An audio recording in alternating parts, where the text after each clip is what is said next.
Across every ocean, time has its own rhythm. Ships vanish, reappear, or drift for years, caught between movement and stillness. The sea doesn't keep clocks, it only leaves traces, empty decks, stopped watches, and logbooks that end mid-sentence. These are the stories of vessels and crews lost not just to storms or war, but to time itself. HMS Resolute, 1854 to 1855. They say the sea keeps its own time.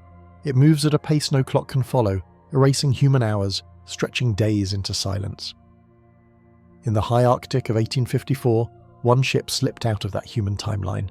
Her name was HMS Resolute. She was built for endurance, for exploration, for the search of lost men. But what happened after her crew walked away turned her into something else. A vessel that drifted for more than a year through shifting ice and empty seas, keeping her own lonely watch. In April 1854, the Arctic was a place where seasons were counted not by months but by thaws. HMS Resolute was one of several ships sent by the British Admiralty to find the missing expedition of Sir John Franklin. The Franklin search had already claimed many lives and vessels, yet the Admiralty persisted. Under Captain Henry Kellett, Resolute was part of this final push into the polar world. She and her companion ships became locked in heavy ice, trapped far from open water, the temperature falling, the pressure of the pack grinding against the hull. By April, it was clear she would not break free. Orders came from the overall commander, Edward Belcher. The crews were to abandon their ships and make for safety over the ice. It was a brutal command. Men left behind tools, supplies, and instruments they knew they might never see again. On the morning of April 28, 1854, Kellett gave the final order. The ship was secured, her stores organised for possible return, and the hatches closed. Then, 155 men stepped off her decks and began the long, frozen march across the Arctic toward rescue. What happened next took place beyond human sight. The ship remained where she was, at least for a time. The ice closed around her, holding her fast through the summer of 1854 and into the following winter. Slowly, as the pack shifted, it began to carry her eastward. No one saw it. No one recorded it. She drifted alone for more than a year, travelling roughly 1,200 miles through some of the harshest seas on Earth. The ice that could crush other ships preserved her instead. Frozen water acted as armour. Timber groaned, but the hull held. In September 1855, an American whaling ship named George Henry came across a strange shape among the floes off Baffin Island. When Captain James Buddington sent a boat to investigate, his men climbed aboard a wooden bark sitting solid and silent on the ice. The name carved on the stern was HMS Resolute. Inside, they found the ship almost exactly as her crew had left her. Charts on the table, books on the shelves, hatches sealed, some water in the hold, but no sign of violence, no mark of looting, no trace of the men who had once kept her alive. Lamps still hung in place. Tools lay neatly stored. The Arctic had preserved her like an exhibit under glass. Buddington and his crew realised that they had found something extraordinary, a fully equipped Royal Navy ship, missing for over a year, floating more than 1,000 miles from where she had been abandoned. They refloated her, cleared the ice, and with a reduced sail plan began the long voyage home. On Christmas Eve 1855, the ship arrived at New London, Connecticut. Her reappearance caught international attention. Newspapers called her the ghost ship of the Arctic. The US Navy inspected her, noting her excellent state of preservation. Buddington filed a salvage claim under maritime law, and the American government purchased her from him for $40,000. The gesture that followed turned a maritime anomaly into an act of diplomacy. The United States refitted HMS Resolute in its own Navy yard, replaced her masts and rigging, and prepared her for a transatlantic journey. In December 1856, the restored ship was sailed back to England and presented as a gift to Queen Victoria. It was a moment of goodwill between two nations whose histories at sea had often been defined by rivalry. A British ship, lost to the ice and found by Americans, had crossed the ocean once more, this time as a token of friendship. What she experienced during that year adrift can only be guessed. The Arctic currents that carried her were unpredictable, the ice shifting in slow spirals known as gyres. Some historians believe she drifted along the Beaufort Gyre before escaping south through the Davis Strait. Others think she hugged the Greenland ice edge, driven by changing winds. Whatever the route, every hour of that drift remains unrecorded, No logs, no chronometers, no voices. Only the marks on her hull and the distance she travelled bear witness. The men who abandoned her went on to tell their part of the story. Kellett was later commended for his leadership. Belcher faced a court-martial for the loss of multiple ships but was eventually cleared. For them, time had moved through hardship and survival. For Resolute, time had stopped and stretched in another way, measured not by watches or bells, but by the slow groan of ice and the pull of unseen currents. After her return, HMS Resolute served quietly in British waters until 1879, when she was retired and broken up. From her oak timbers, Queen Victoria ordered desks to be made. One was presented to President Rutherford B. Hayes in 1880. That desk, placed in the Oval Office, became one of the most recognisable symbols of the US presidency. Beneath its polished surface lies wood that once drifted through Arctic silence for more than a year. A survivor of frozen time returned to human hands. Mary Celeste, 1872. The Atlantic was calm that morning when the brigantine Mary Celeste left New York Harbour in November 1872.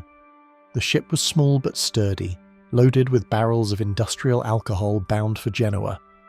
On board were 10 people: Captain Benjamin Briggs, his wife Sarah, the young daughter Sophia, and 7 experienced crewmen. They were a disciplined and trusted group. The weather was fair, the voyage ordinary, and their course east across the Atlantic was routine for the time. Nothing in the logs, nor in the captain's last letters home, suggested worry. Days turned into weeks. By late November, the ship reached the waters near the Azores. The final log entry, dated November 25th, recorded calm seas and moderate winds. Latitude and longitude were carefully noted. Everything appeared normal. Then, without warning, the written timeline ends. No signal, no distress call, no sign of trouble. 10 days later, on December 4th, the crew of the British vessel DEI Gratier sighted a lone ship about 400 miles east of the Azores. Her sails were partly set, her motion uncertain, drifting with the wind. The ship's flag hung loosely, and no one answered the signal gun. The crew approached cautiously. When they drew near, they could read her name on the stern, Mary Celeste. A small team rowed over and climbed aboard. What they found was impossible to explain. The ship was empty. The wheel was unmanned, the cabins quiet. There was some water in the hold, but not enough to threaten her buoyancy. The galley was in disorder, yet nothing hinted at violence. The cargo, over 1,700 barrels of alcohol, was intact. Provisions and water were enough for 6 months at sea. The lifeboat was gone, but the ship itself was seaworthy. Everything one needed to survive remained on board. In Captain Briggs's cabin, his belongings lay neatly stored. His wife's sewing machine stood open, a small toy of their daughter nearby. Navigation charts were still spread on the table. The captain's logbook ended abruptly, as though the next entry had simply been forgotten. The only missing items were navigational instruments and the ship's chronometer. Whatever decision led them to leave the ship, it had been organised, deliberate, and final. When the DEI Gratier crew sailed the ghost ship into Gibraltar for salvage, the case caught attention around the world. Maritime courts opened an inquiry. Inspectors examined the hull for signs of attack or foul play. They found a few superficial cuts on the rail and some possible stains on the deck, but nothing proved violent conflict. There were no signs of a struggle. The salvage court awarded a reduced sum, suspicious but unable to prove wrongdoing. The questions began: why would an experienced captain abandon a sound ship? One theory pointed to the cargo. The alcohol barrels could leak flammable vapour through their seams. A single spark might cause a blast of flame without burning the hull. If the crew smelled fumes or heard a muffled explosion, they might have panicked, lowering the lifeboat and moving a short distance away, hoping to return after the air cleared. If the rope connecting them to the ship snapped, they would drift away forever while the Mary Celeste continued under sail, empty but unharmed. Other investigators thought of mechanical failure. One of the ship's pumps had been disassembled, suggesting a problem with flooding. If water entered the hold faster than expected, the crew might have believed the ship was sinking, abandoning it too soon. Yet when the Mary Celeste was found, the water level was only about a metre, insufficient to endanger her. The possibility of piracy or mutiny surfaced but quickly faded. There were no valuables missing. No blood, no marks of violence, no disorder among the crew's quarters. The captain was known for his calm leadership and the sailors had signed on willingly.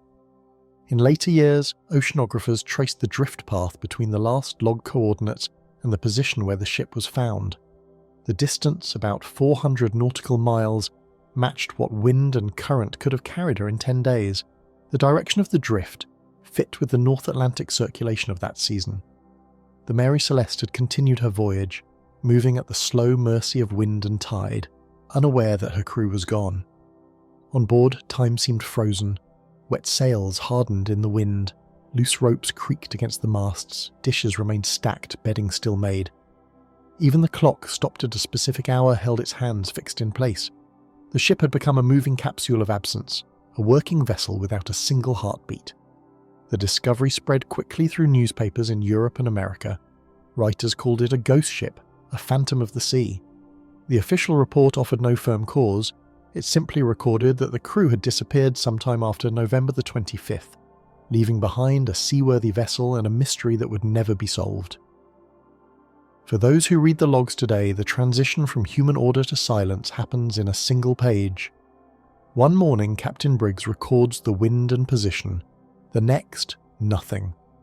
Between those two moments lies the lost span of time when 10 people stepped away from their world into the unknown. The Mary Celeste kept sailing without them, its sails flapping softly against the winter air, its wheel turning under invisible hands. SV Resolven, 1884. A battered wooden brig drifts on the grey Atlantic just off Newfoundland's cold coast. Her sails are set, her lights still burning, as though someone only just stepped away. The ship is the SV Resolven, and it offers one of the more chilling maritime time anomalies ever recorded. In August 1884, the Resolven sailed from Harbour Grace, Newfoundland, loaded and bound for Labrador to pick up cod for Europe. She carried her Welsh crew of 7 men, plus 4 passengers who were to assist in loading. The voyage along Newfoundland's uncertain coast was familiar, but this night would become strange. At roughly 6 p.m. on a Wednesday, the Resolven departed Harbour Grace. She passed Bacalieu Lighthouse after midnight, her logbooks intact, her crew keeping usual watches, noting wind and course. All appeared routine, but by Friday, August 29th, the Royal Navy gunboat HMS Mallard spotted something odd between Bacalieu Island and Catalina. A brig was drifting with sails set, irregular in motion, with no response to signals. When the Mallard's boarding party climbed aboard, they entered a scene that froze time. The latest entry in the Resolven's logbook was made within 6 hours of Mallard's arrival. That means those men had been alive only hours earlier, but now the ship was empty. Walking her decks, the boarding party found glimmers of life, lamps burning in corridors, galley fire still alight, food visible on the table, chairs in place. Nothing overturned, no signs of fight or struggle. The ship's structure was largely sound. The only visible damage was a broken yard, one of the horizontal spars used for sails, and some superficial scrapes along the hull. Her lifeboat was missing. No passengers or crew remained. No trace of a fight, no blood, no calls for help. The shift from human presence to silent drift happened in that scant 6-hour span. The logs, the instruments, the tools, all of it suggests a ship just abandoned. The cargo and personal belongings were left behind. Navigation instruments and chronometers were missing, possibly taken when abandoning ship. But nothing in the physical evidence reveals why they left. The boarding logs described the ship as serviceable. She did not appear to be sinking. She had drifted passively until discovered. Some speculated that nearby ice played a role. An iceberg had been sighted in the region, suggesting the Resolven may have struck or scraped against it. Perhaps the crew, unfamiliar with northern waters and nervous about ice damage, panicked. They might have launched their lifeboat hurriedly, fearing the ship would founder. Once pushed away, their boat could have swamped or lines failed, leaving them stranded. But there is a tension between that panic narrative and what remains aboard. If the men were in immediate danger, they would likely have grabbed essentials, clothing, charts, logs. Instead, those items lay undisturbed. They left behind tools, personal valuables, even food. Only the lifeboat and navigation gear were missing. That stark absence suggests that their decision was sudden, incomplete and possibly misguided. Timing snapped, minds unmanned. Ice damage theory has support in local reports. Newfoundland's waters that August still carried floating bergs. Those unaccustomed to ice routes could mistake minor hull stress for fatal damage. But the yard break was not catastrophic, and the ship was later towed and repaired before returning to service. That suggests whatever damage the ice inflicted was modest. In the hours before abandonment, crew logs had sounded normal.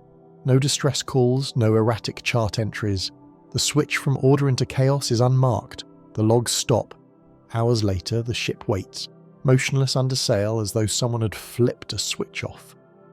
When Mallard towed Resolven into port at Catalina, Newfoundland, investigators puzzled over the timing fracture. Multiple search efforts around the site found nothing. No bodies, no lifeboat, no signs along the coast.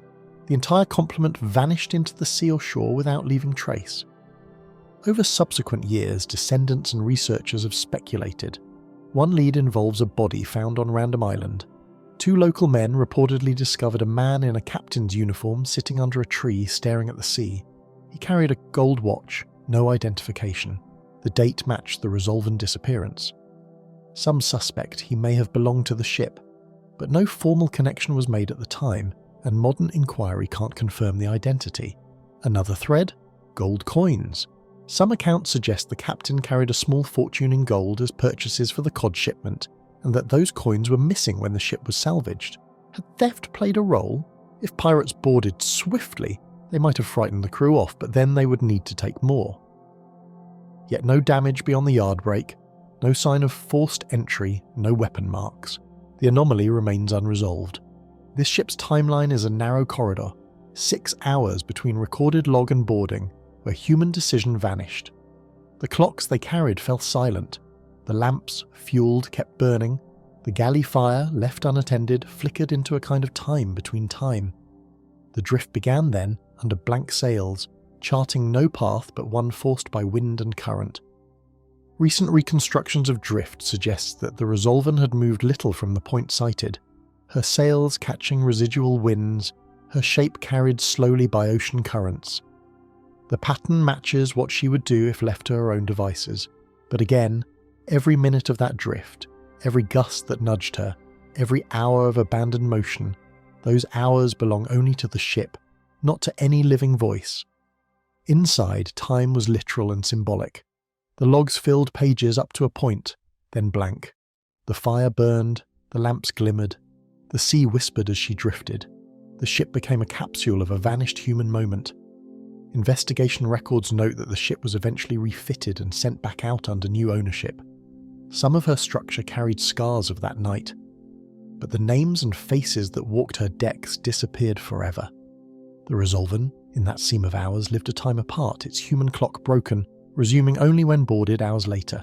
SS Valencia, lifeboat number 5, 1906, found in 1933. The fog off the coast of Vancouver Island is known to swallow ships whole. Mariners call that stretch of sea the graveyard of the Pacific.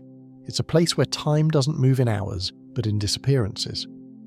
On the night of January 22, 1906, the passenger steamer SS Valencia sailed straight into that curtain of mist and never truly came back out. She was en route from San Francisco to Seattle, carrying over 100 passengers and crew. The voyage was familiar, but as the ship entered the Strait of Juan de Fuca, a heavy storm hit. Winds turned the sea to steel and visibility fell to nothing. Through the night, Captain Johnson tried to fix the ship's position, but the charts and compass betrayed him. Valencia drifted too close to the rocks of Cape Beale, and before dawn, the lookout saw white water breaking where there should have been open sea. Moments later, the ship struck a reef. What followed was chaos that no one on board could ever retell in full. Waves smashed the decks, tearing lifeboats from their davits. Passengers clung to rigging as the ship slowly broke apart against the cliffs.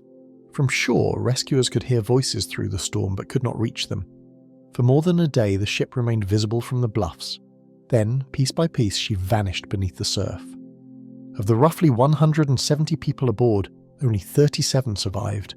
Most of the lifeboats were either destroyed or swept out to sea. Several launched early in the disaster. Some capsized in the surf, others disappeared into the open Pacific. The recovery teams that arrived in the days after the wreck found only wreckage, oars, planks, and the dead. The official report logged 6 lifeboats as lost. Among them was lifeboat number 5, Last seen launched by a group of passengers and crew attempting to row through the storm, it was never found. As the years passed, the Valencia disaster became a marker of maritime tragedy for the Pacific Northwest. Lighthouses were built along the coast, new signals installed, and the wreck itself slipped into legend. But for decades, scattered sightings of boats adrift near the outer islands kept the story alive. Fishermen swore they saw ghostly hulls in the mist, small craft without rowers, rising and falling in the fog. Most were dismissed as imagination. Then, in 1933, 27 years after the wreck, a crew from the Canadian lighthouse station at Carmana Point made a discovery that stunned the coast. Caught in a narrow inlet not far from where the Valencia had gone down was a wooden lifeboat. Its paint was faded, but the name carved into the stern was still legible: Valencia. The boat's condition defied logic. Its hull was intact, seams still tight, and inside lay 2 skeletons and a dry-preserved locker containing provisions, undisturbed since 1906. The lifeboat was pulled ashore and inspected. Experts confirmed it was lifeboat number 5, one of those recorded as lost. It appeared as though it had been sealed by the cold salt air, protected by layers of marine growth, drifting or lodged in sea caves for decades. The oars, thwarts, and fittings matched those listed in the ship's manifest. Its survival was almost impossible. 27 years in an environment that destroys exposed wood within months. To this day, no one knows exactly where the lifeboat spent that time. The currents off Vancouver Island run in complicated gyres, looping through sea caves and back channels. It may have been trapped in an underwater grotto or buried under storm debris, re-emerging only after a series of violent winter tides in 1933.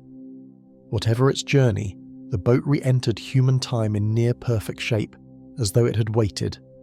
Local papers called it the ghost lifeboat. The lighthouse keepers described it with unease. The wood felt waxed, not rotted, and the iron fittings were only lightly corroded.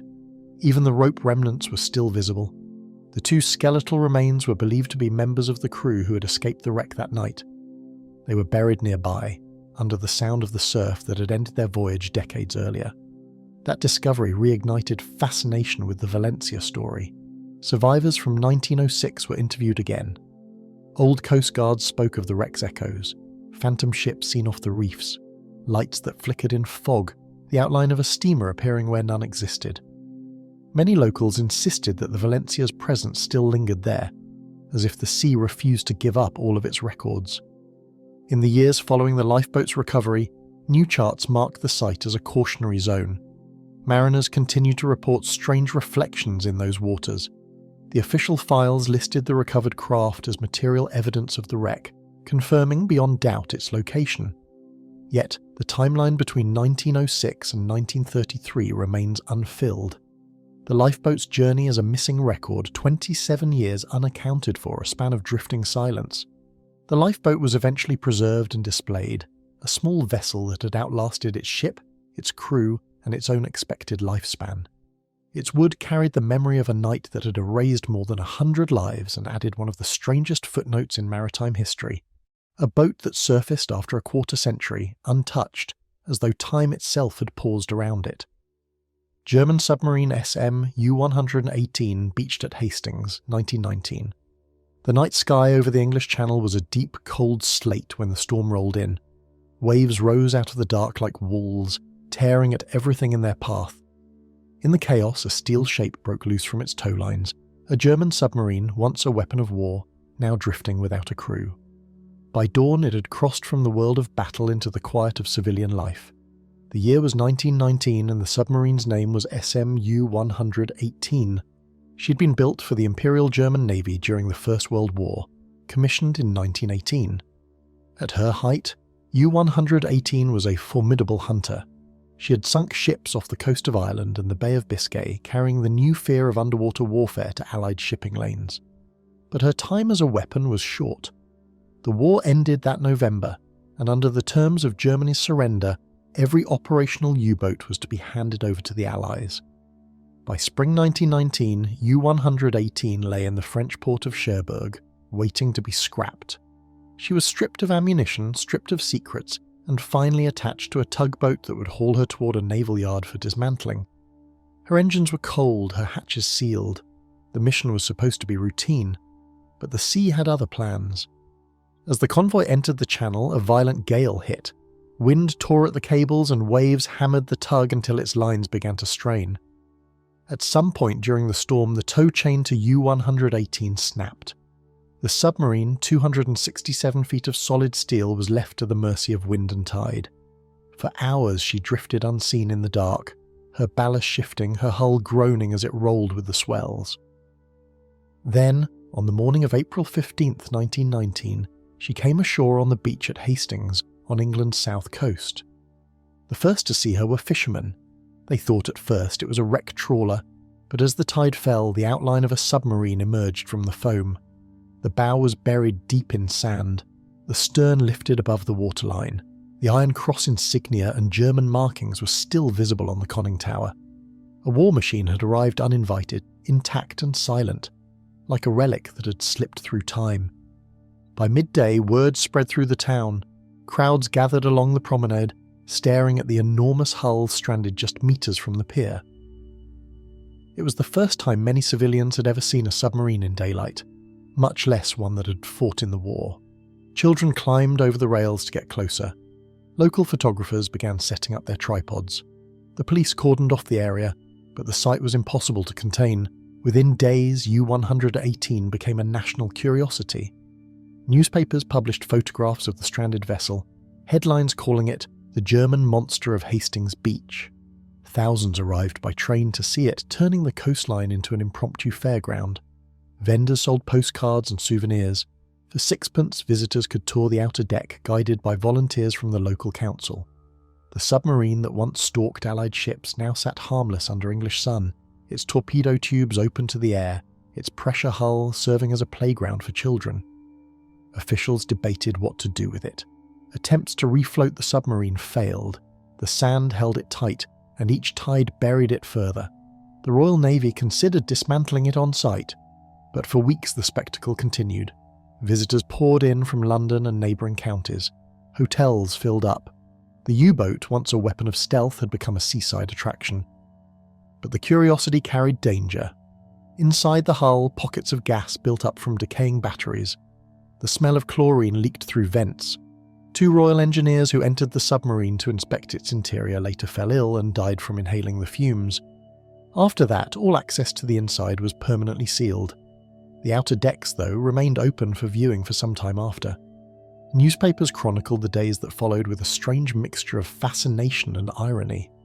Photographs showed families posing beside the conning tower, women with parasols walking along the sand where torpedoes had once been loaded. Soldiers on leave stood beside it for pictures. It was the physical embodiment of how war had ended, the transformation of something deadly into something absurd. For months, the submarine remained on Hastings Beach, caught between tide and sand. Engineers eventually cut her apart with torches piece by piece and removed the steel for scrap. The lower section of her hull was left buried under the shoreline, where parts of it are said to remain today beneath the sand. But the image of U-118 on that morning in April never left public memory. The vessel had travelled from a war zone to a quiet resort town without a living soul on board. Her final journey took her not to the scrapyard planned by her captors, but to the shore of her former enemy. The sea had guided her there, through a storm, and laid her at the feet of the very civilians whose world she had once threatened. In photographs taken that week, the submarine sits half-tilted toward the sea, its open hatches facing the sky. The beach is crowded with onlookers in hats and coats. The tide is low, the air thick with mist. Somewhere beneath that hull still lingered traces of the war. Steel, oil, and silence, resting in the sand, as if time itself had decided to return the weapon to the world it once terrified, only now as a museum piece of its own disappearance. Chinese Submarine 361, 2003. A cold spring morning in the Yellow Sea should be quiet. But something was wrong. On April 16, 2003, the Chinese submarine number 361 slipped into a nightmare unseen by anyone. It never sent a distress call. It never surfaced for help. It simply died. And for 10 days it drifted alone before it was found, its entire crew gone. Built as a Type 035 Ming-class diesel-electric submarine, Number 361 was one of China's workhorses beneath the waves, part of the 12th Submarine Brigade. She was on exercise east of the Changshan Islands when disaster struck. The crew numbered 70, including officers, regular sailors, and 13 cadets in training. The day before, everything seemed normal. Operations, communications are scheduled, drills. But something deep inside the boat failed. The official version, a mechanical fault allowed the diesel engine to run while submerged, consuming all the oxygen in the hull. The air induction valve tied to the snorkel allegedly failed to open. That meant air couldn't enter to replenish what was being used.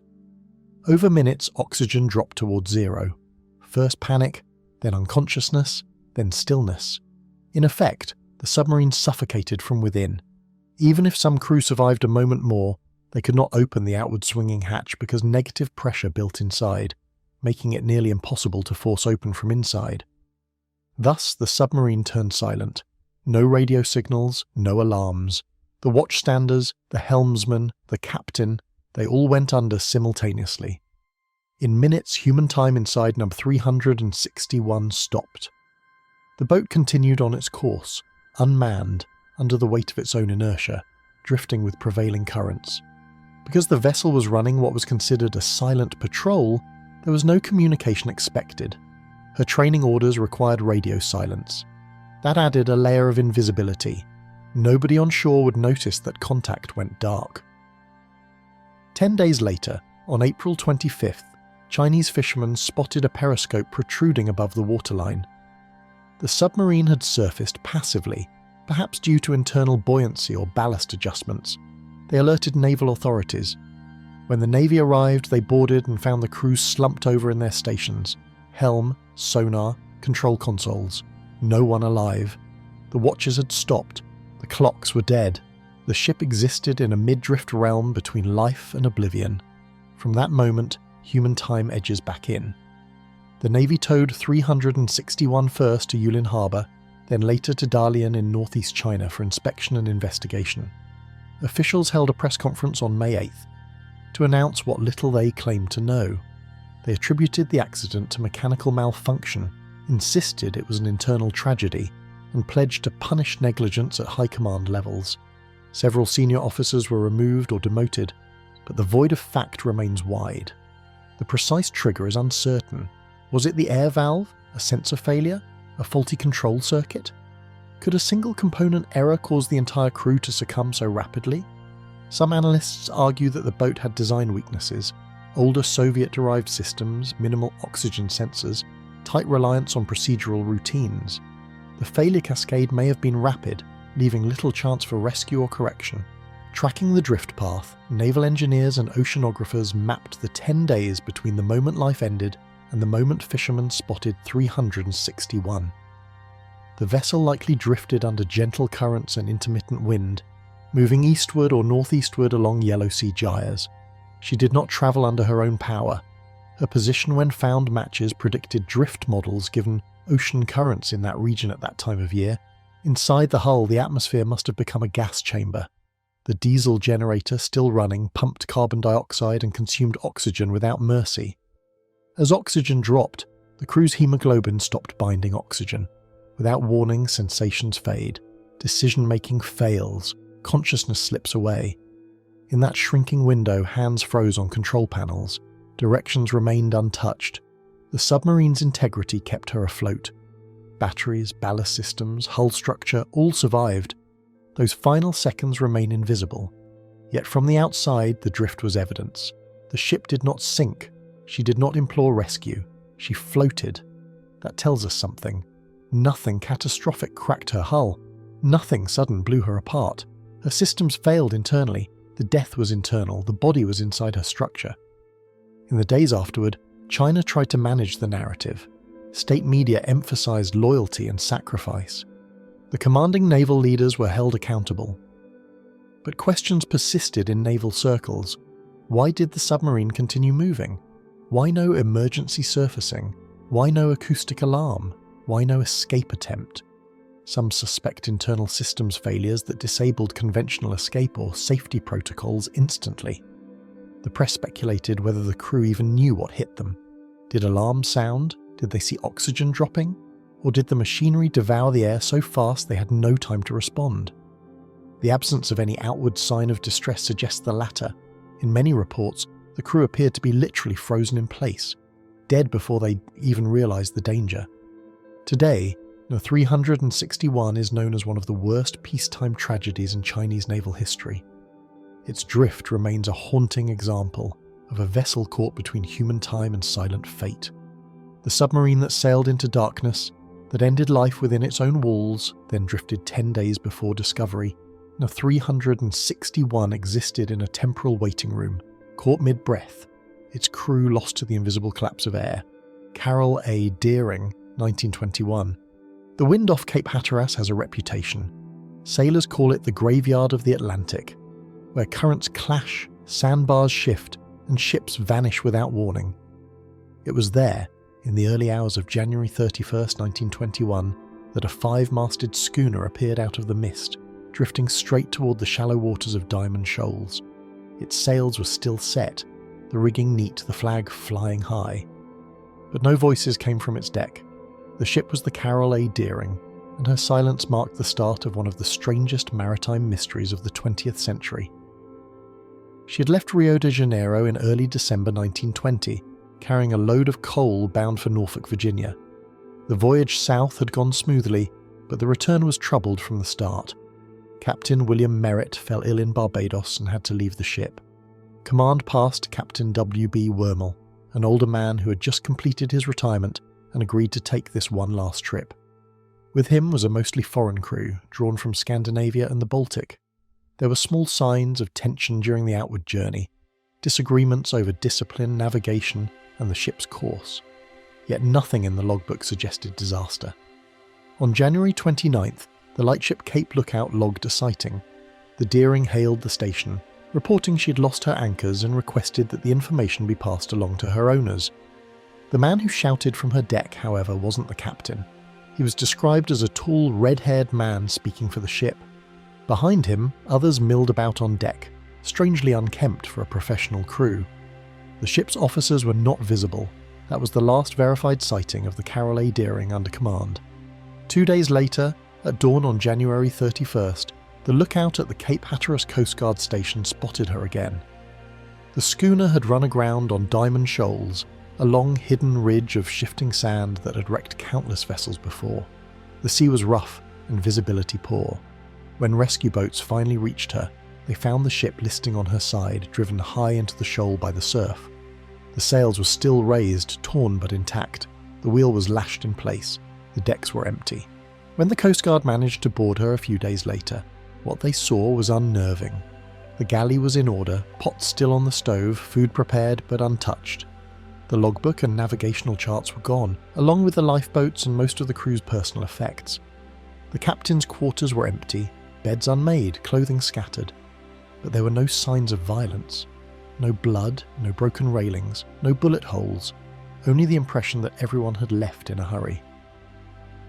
The rescue team searched the surrounding waters. They found nothing. No overturned lifeboats, no debris, no bodies. The Deering sat stranded and hollow, surrounded by the endless wash of surf. Investigators pulled what they could from the wreck before storms tore it apart. Her logs were never recovered. The timeline between that last radio hail at Cape Lookout and her arrival on Diamond Shoals became the heart of the mystery. The distance between the 2 points was small, barely a day's sailing. Something had happened within those hours, something that removed every living person from the vessel. Rumours began to multiply. Some said mutiny, others whispered about piracy, even Bolshevik agents or rum runners who'd commandeered the ship. The US government's investigation, led by the Department of Commerce, examined every theory. They interviewed witnesses from earlier ports, reviewed messages from the lightships, and analysed drift patterns. Yet no explanation could account for the evidence in full. The ship's wheel was still secured, suggesting she was under control when the crew vanished. The cargo remained untouched, ruling out robbery. One curious clue emerged from another ship, the Herbert Fuller, which had passed near Diamond Shoals that same night. Its captain reported seeing a light from a large vessel off the starboard side, but heavy seas prevented close approach. Whether that light belonged to the Deering will never be certain. The absence of the logbook cut the narrative thread. Without entries from those final hours, there was no record of wind direction, orders, or condition of the crew. The signal and silent structure of her fate plays out in real time. Her last spoken signal at Cape Lookout, followed by a spreading silence over the sea. In the weeks that followed, wreckage began to wash ashore along the Outer Banks. A lifeboat oar marked Carroll A Deering was found near Ocracoke. A life ring turned up farther north, but no human remains ever surfaced. The ocean had kept its secret. To this day, researchers still trace the same narrow window of time, the roughly 40 hours in which a man shouted to a lightship that he had lost his anchors, and the moment the ship went aground, crewless. The details never align neatly. The ship's position on the shoal suggests she was steered directly toward danger, not blown there by wind or current. Someone at some point made a decision to change her course, or no one did, and she sailed blindly until the land stopped her. When the hull finally broke apart that spring, the sea scattered her across the sandbanks. Tourists later picked pieces of timber from the beach, unaware they were handling the remains of a ship whose crew had simply stepped out of time. For historians, the Deering sits between communication and silence, between the last voice on the air and the first sight of an empty vessel. The wind at Diamond Shoals still carries that echo, a faint trace of a ship that spoke once, then never again. SS Baychimo, 1931 to 1969. In the Arctic, time does not pass the same way it does elsewhere. Ships become monuments to the cold, locked in a stillness that lasts years, even decades. One such ship would come to define this frozen suspension.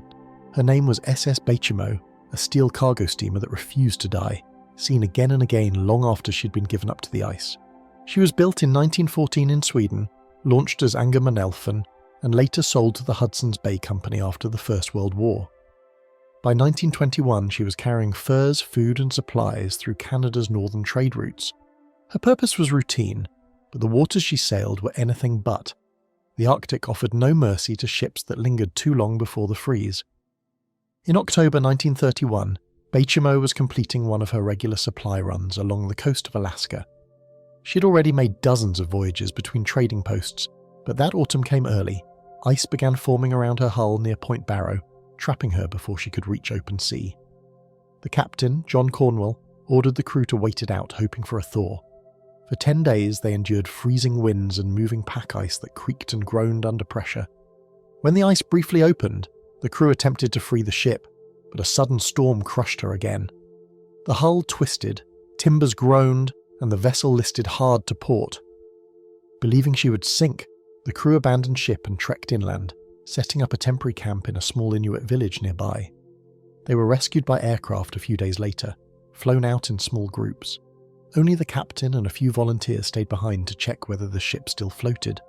On October 24th, they returned to find that Baychimo had broken free. She was visible again, about half a mile away, wedged in thin ice but upright. The men boarded her, recovered as much cargo as they could, and once again left her, convinced that the next storm would finish her.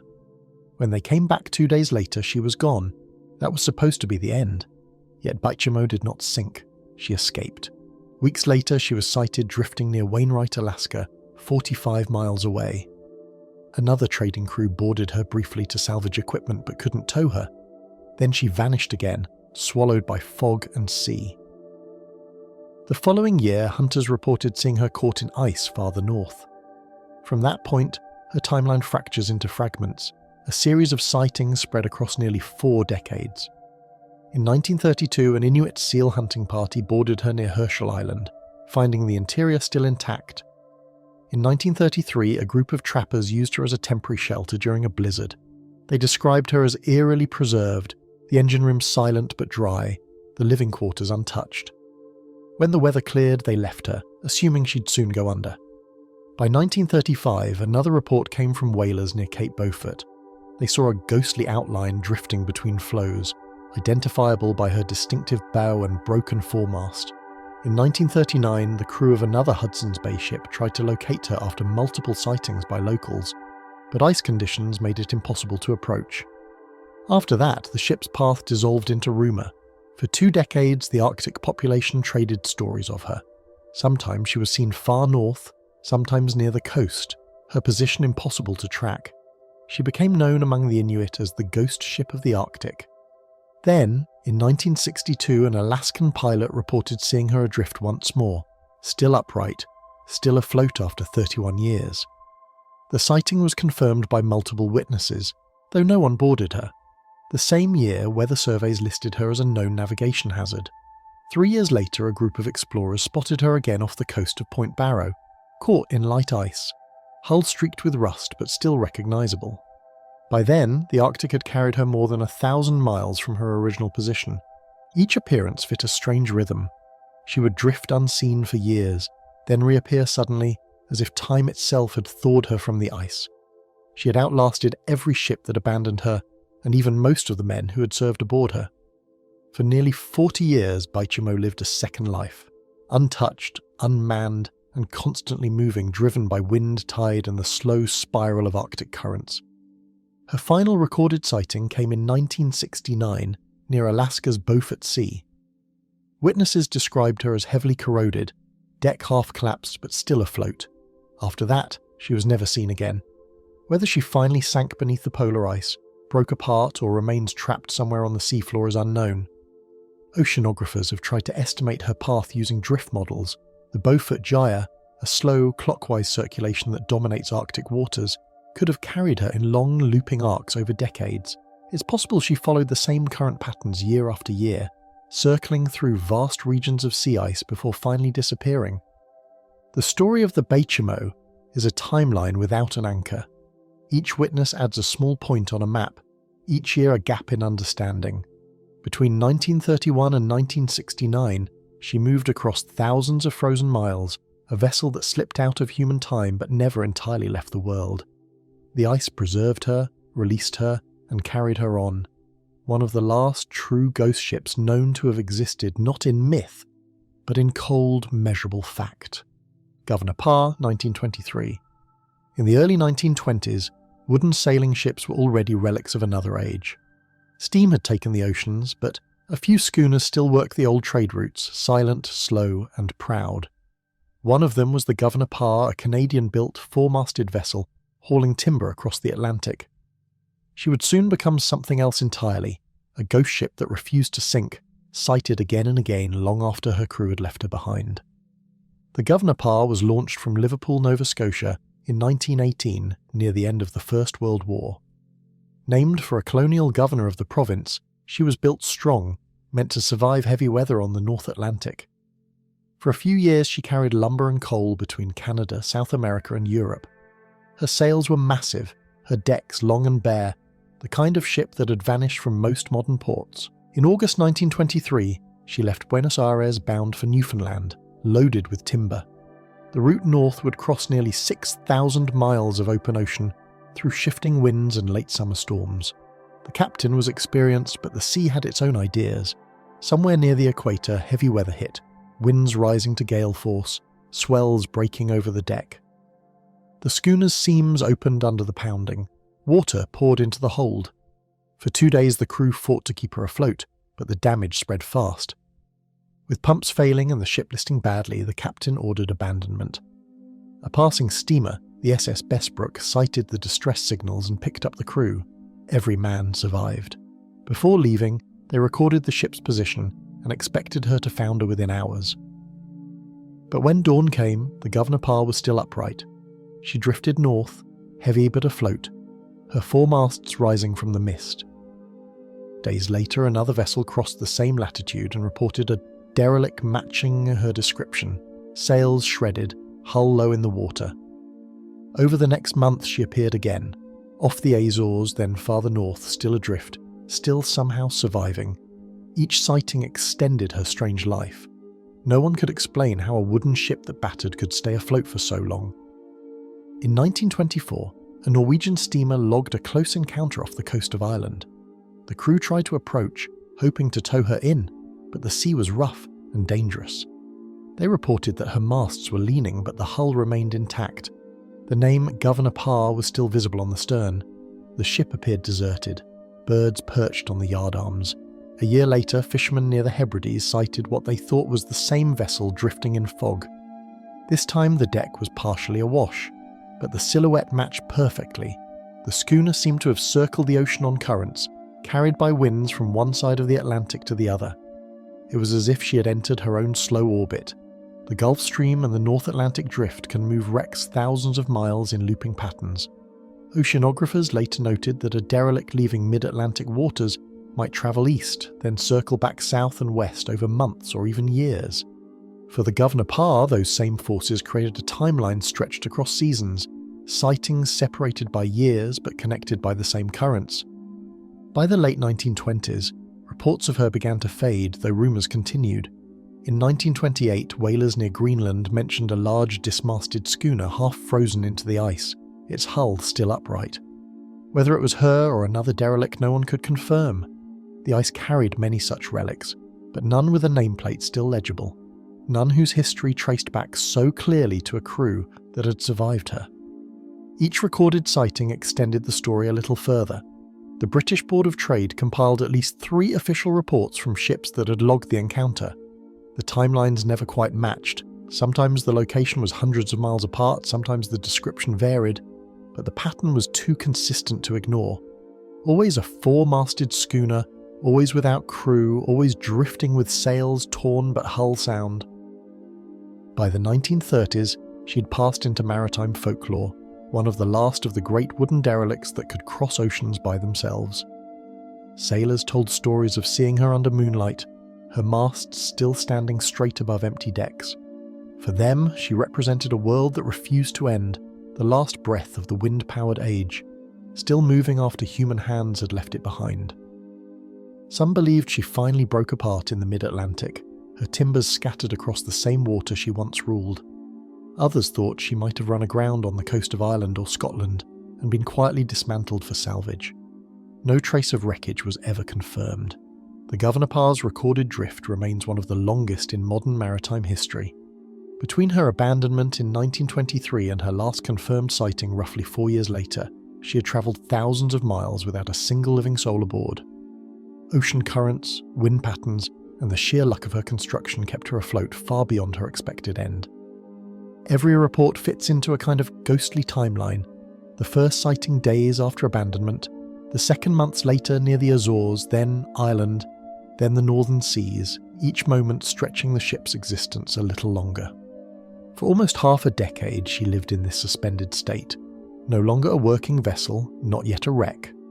The Governor Parr was the last of a generation built for sail and endurance. Her years adrift turned her from a ship into a witness of the ocean's slow, circular time. She moved without purpose, but not without presence. Another vessel unmoored from its crew carried endlessly between one horizon and the next. USS Cyclops, 1918. The First World War was still raging when the United States Navy lost one of its largest ships, and with it, every man aboard. It wasn't sunk in battle, nor torn apart by explosion. It simply vanished. The ship's name was USS Cyclops, and it carried 306 people into a stretch of sea where even time itself seemed to stop. The Cyclops was a Proteus-class collier, built to haul coal and fuel for the Navy's growing fleet. At over 540 feet long, she was one of the biggest vessels in service when launched in 1910. Her hull was massive, her holds cavernous, and her engines capable of driving her across oceans. By 1918, she'd already served the Atlantic for 8 years without serious trouble. She was considered reliable, a ship that could take punishment and keep moving. In February 1918, she was ordered to carry a heavy load of manganese ore from Brazil to Baltimore, used for producing steel in wartime factories. On board were 293 crew and 13 passengers, sailors, engineers, and a few civilians. The cargo was dense, dangerously so, but still within naval limits.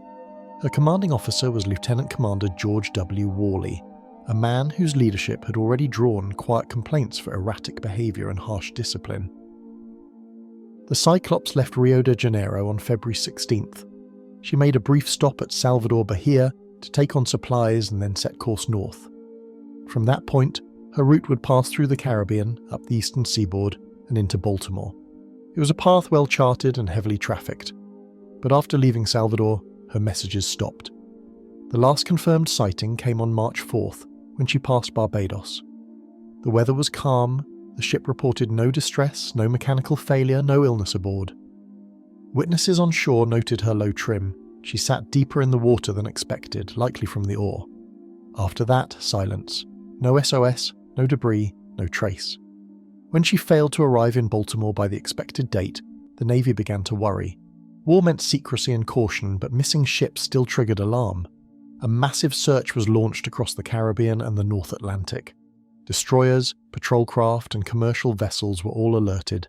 They found nothing. Not a lifeboat, not a plank, not an oil slick. It was as if the Cyclops had been erased mid-voyage. From the start, investigators faced a timeline broken clean in half.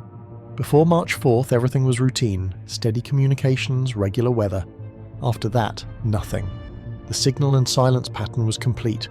The ship's wireless was powerful, capable of transmitting hundreds of miles. Yet no distress call ever went out. If she'd broken apart, there should have been fragments. If she'd burned, there should have been smoke. If she'd been sunk by an enemy, there would have been reports. None existed. Some believed she went down in a storm, but weather logs from surrounding ships recorded no hurricanes or violent seas that week. Others suspected a German U-boat attack, since the war still raged and submarines prowled the Atlantic. But German naval archives after the war showed no kill claims, no torpedo reports, no intercepted signals. The ocean itself remained mute. Attention then turned inward, to the ship's design and her cargo. The Cyclops was built for coal, not ore. Manganese was far denser, and its uneven loading could strain the hull. If the cargo shifted during rough seas, it might have destabilized her and caused a sudden capsize. Some engineers speculated that a hidden structural crack, worsened by the heavy ore, made her fail without warning. A catastrophic split midship could have sent her down in minutes. If the engine stopped or the lights failed, there would be no chance for a distress call. Still, the ship's disappearance felt too clean. In the decades that followed, researchers combed naval archives for any overlooked message. None were found. The coordinates of her route, roughly between Barbados and the Chesapeake, later became part of a popular legend, the so-called Bermuda Triangle. The Cyclops was the first and largest ship associated with that stretch of sea, though later studies showed no supernatural cause, only the vast unpredictability of the Atlantic. Within the Navy, the loss had deep impact. Relatives of the crew pressed for answers. A court of inquiry was convened in Washington, but the report could only state, "The disappearance of the USS Cyclops is one of the most baffling mysteries in the history of the Navy." With no evidence, it could neither confirm accident, sabotage, nor mutiny. Among sailors who had known her, stories began to circulate about Commander Worley. Some described him as unstable, prone to fits of anger. A few speculated that he might have made a fatal navigational decision or overloaded the holds. One theory, whispered but never proved, claimed that discipline aboard had collapsed during the voyage, leading to mutiny and chaos. But the theory falters under the same weight as the rest. No survivors, no wreckage, no word. Over the years, oceanographers have mapped the seafloor along her probable route using sonar, but no wreck consistent with the Cyclops has ever been confirmed. The seabed there drops thousands of meters, a landscape of deep trenches and shifting sediments that can bury even large vessels beyond detection. The Cyclops exists now as a kind of frozen timestamp, its last confirmed coordinates marking the end of its known life. Beyond that point, the timeline dissolves into conjecture. A vessel that weighed over 19,000 tons, carrying 300 people, vanished into a silence that has lasted more than a century. Each search ends where it began, at the border between a final radio check and an ocean that never spoke back. HMS Affray, 1951. On an April night in 1951, the Royal Navy submarine HMS Affray slipped beneath the surface of the English Channel for what was meant to be a routine exercise. The sea was calm, the crew experienced, and the plan simple: simulate a covert landing exercise before dawn, then return to port. But somewhere beneath those quiet waters, the timeline broke. Affray was a modified Amphion-class submarine, built in the final months of the Second World War. She carried 75 men that evening, 50 crew, 4 officers, and 21 trainees from the submarine school at Portsmouth. They were due to perform a mock mission called Exercise Spring Train, designed to test stealth and communication drills. The last message sent was calm and ordinary: submerging now. After that, the sea swallowed every sound. The exercise began at 9 p.m. on April 16, 1951. The plan called for the submarine to dive off the Isle of Wight, patrol underwater through the night, then resurface the following morning near Alderney. When the scheduled radio check failed to arrive, the control centre at Portsmouth tried to raise her again. No signal. Hours passed. By dawn, the Royal Navy realised something was wrong. At 10 a.m, a formal distress alert was issued. Ships and aircraft were diverted across the channel. Over 20 Royal Navy vessels, 2 aircraft carriers, and dozens of planes and helicopters joined the search. French naval authorities assisted. The operation covered more than 1,000 square miles, using sonar sweeps and magnetic detectors to locate the missing vessel. The search went on day after day, combing through tide lines, tracing oil slicks, chasing false contacts. Families waited along the Portsmouth docks as news trickled in. Each day ended with no result. After 48 hours, small traces appeared, an oil patch spotted near Alderney, then a floating torpedo tube cap. Hope flickered that some men might have escaped, but by the 5th day it was clear no one had surfaced. The Affray was missing with all hands. The Royal Navy's top engineers assembled a war room command to reconstruct the event. The working assumption was sudden mechanical failure. The Amphion-class design was reliable, yet its systems were complex. Diesel-electric engines for surface travel, batteries for submerged operation, and a snorkel mast that allowed limited air intake underwater. That mast had a long history of faults, seals cracking, valves sticking, and cables shorting out. If it failed while submerged, water could flood in and short the electrical circuits or fill compartments within seconds. Weeks turned to months. The search effort moved into a new phase: find. The Admiralty deployed the specialised vessel Reclaim, a deep-diving salvage ship equipped with sonar and cameras. On June 14th, 2 months after the disappearance, sonar detected a large shape on the seabed roughly 17 miles northwest of Alderney. Divers went down in near-zero visibility, descending through silt and cold to a depth of about 270 feet. Their lights cut through the dark and found her. The Affray rested upright on the seabed, bow slightly raised, the hull intact. No external damage, no sign of explosion or collision. Her periscope was down, the hatch was closed. Inside, everything was still. The divers confirmed there would be no survivors. Attention turned to inquiry.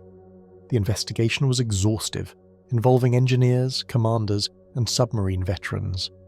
The condition of the hull told a quiet but precise story. The snorkel mast, a slender tube connecting the submerged boat to the air above, had failed catastrophically. Its rubber valve, meant to shut automatically when waves hit, likely jammed open.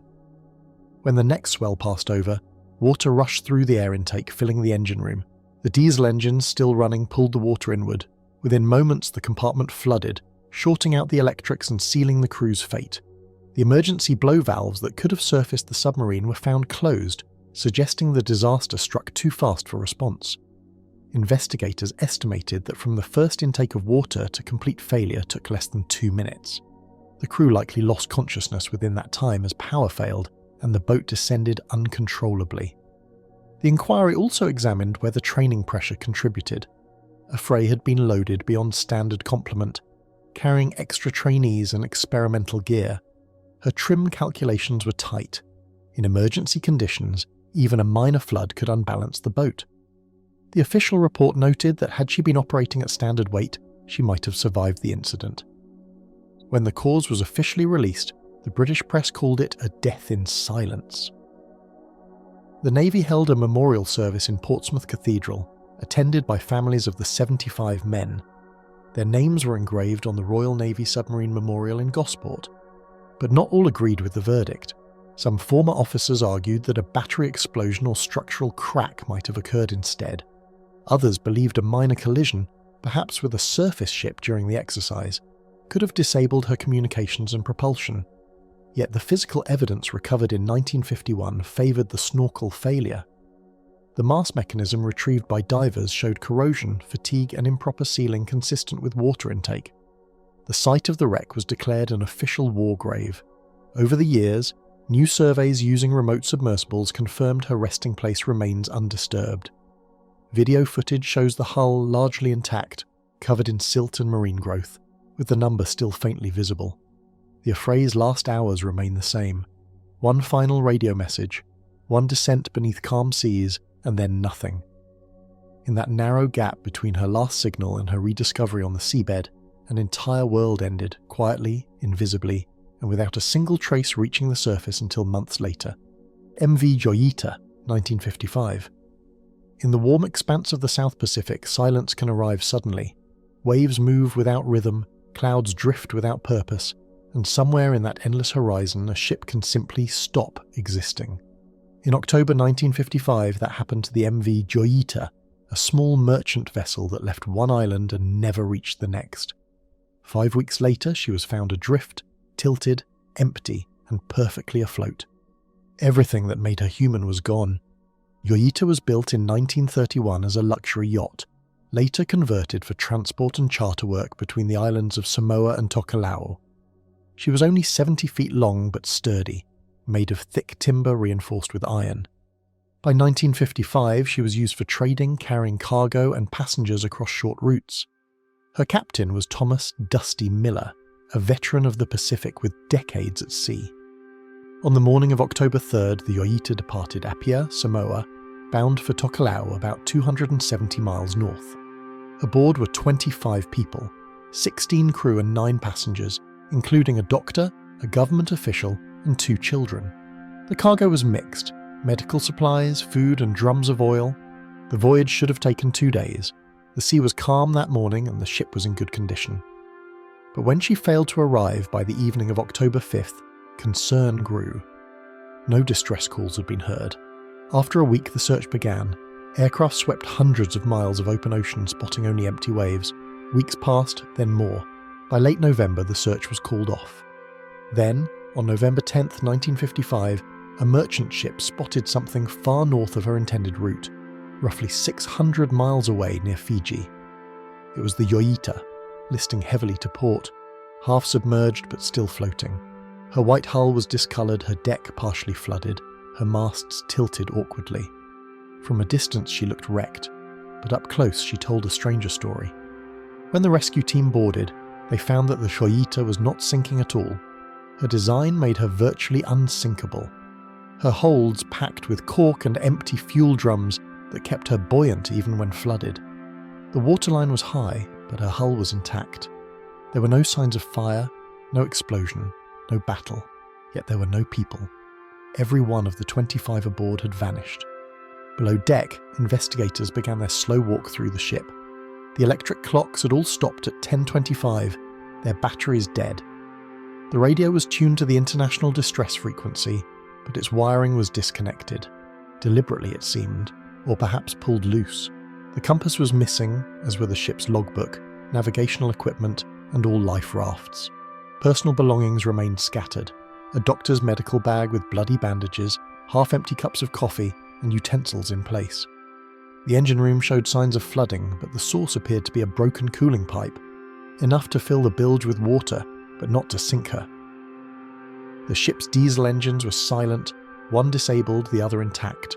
The control levers were in neutral, the fuel tanks still held supply. There was no smell of fire or fuel leak. Everything suggested the crew had stopped the engines voluntarily and tried to deal with flooding before abandoning ship. The scene offered pieces of a timeline, but never the whole picture. The last confirmed signal from the Joyita came before dawn on October 3rd, a simple departure message. Sometime after that, the pipe failed. The flooding began. The bilge pumps couldn't keep up, either clogged or malfunctioning. Water filled the lower compartments, rising unevenly, tilting her to port. The captain may have believed she was sinking. What investigators couldn't explain was why they abandoned her. Even half-flooded, the Joyita was safer than any raft in the open ocean. The cork-filled hull ensured she could not go under completely. The crew knew this. Every man on board had seen her durability. Yet something made them leave. The official inquiry held in Samoa concluded that the flooding had caused a chain of misunderstandings. With the radio out of commission, the captain may have attempted manual distress signals, but none were received. The waterlogged deck and failing pumps could have made it appear she was about to sink. The crew and passengers, fearing for their lives, likely launched the lifeboats in haste. Strong currents or weather could have carried them away, none were ever found. Still, several details refused to fit. The medical bag with bloody dressing suggested injury before abandonment. The radio wiring, carefully detached, implied human interference rather than accident, and the disappearance of navigational tools hinted at an organised evacuation rather than panic. Some investigators suspected that a fight or mutiny had broken out during the crisis. Others thought pirates might have boarded her, forcing everyone into the sea before fleeing. But no marks of struggle appeared on the hull, no cargo was missing, and the blood found was minimal. The strangest clue remained the ship itself, floating undamaged, with her engines silent and her course forgotten. Oceanographers later tracked her drift pattern. She had likely moved westward for weeks, carried by the south equatorial current before reaching Fiji. The exact speed of her drift matched predictions for a vessel her size and shape. The sea had simply taken her, holding her in slow motion while human time ended aboard. When she was finally towed into harbour, engineers drained her and repaired her systems. Within months, the Joyita was seaworthy again, sold and returned to service. But her reputation followed. Locals refused to sail on her. Crewmen reported unease, claiming strange noises from the engine room at night. By the early 1960s, she was abandoned again, left to rot in a harbour, her hull collapsing into the tide. The wreck of the Joyita remains a puzzle built from two opposing facts: a ship that could not sink and a crew that should not have vanished. Her stopped clocks still mark the moment human time ended aboard her, 10:25, while the ship itself drifted onward, steady and alive, in a sea that had already forgotten the people who left her behind. HMS 6, 2002. The ocean south of Indonesia is wide, blue and indifferent. It carries ships from every corner of the Pacific, cargo freighters, fishing vessels, tankers, but every so often, one of them crosses that horizon without anyone left to steer it.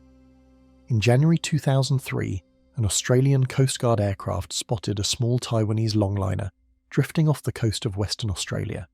Her engine was still running, her lights were on, her name, painted cleanly across the stern, read HMS 6, and yet not a single person remained on board. HMS 6 had left Kaohsiung, Taiwan, in October 2002 for what was meant to be a routine deep-sea fishing voyage. The ship's owner, Chen Yu Chuan, managed the trip from shore, tracking her by radio as she made her way through Indonesian waters. The crew numbered 10 Indonesians and one Taiwanese captain, Chen Tai Chen, along with his engineer, Lin Chung Lee. They specialised in longline tuna fishing, often staying at sea for months before returning to port. For the first few weeks, communication was normal, standard check-ins, position reports and weather updates. Then, in December 2002, the report stopped. The ship's radio went silent. Attempts to reach the captain failed. At first, no alarm was raised. Radio blackouts in remote waters were common, but by mid-January, concern began to spread when nearby vessels reported no sign of her. On January 8, 2003, an Australian surveillance plane spotted a small ship drifting about 80 nautical miles east of Broome. Its course was erratic, its bow pointed north. When the crew of a nearby fishing vessel, the Sirius Star, was dispatched to investigate, they found the HMS 6 riding low in the water, its engine still running, slow and steady. The ship was empty. Inside, time had stopped in the middle of daily life. Coffee cups were left on the table, personal items sat untouched in the cabins, fishing gear was organised, lines coiled neatly on deck.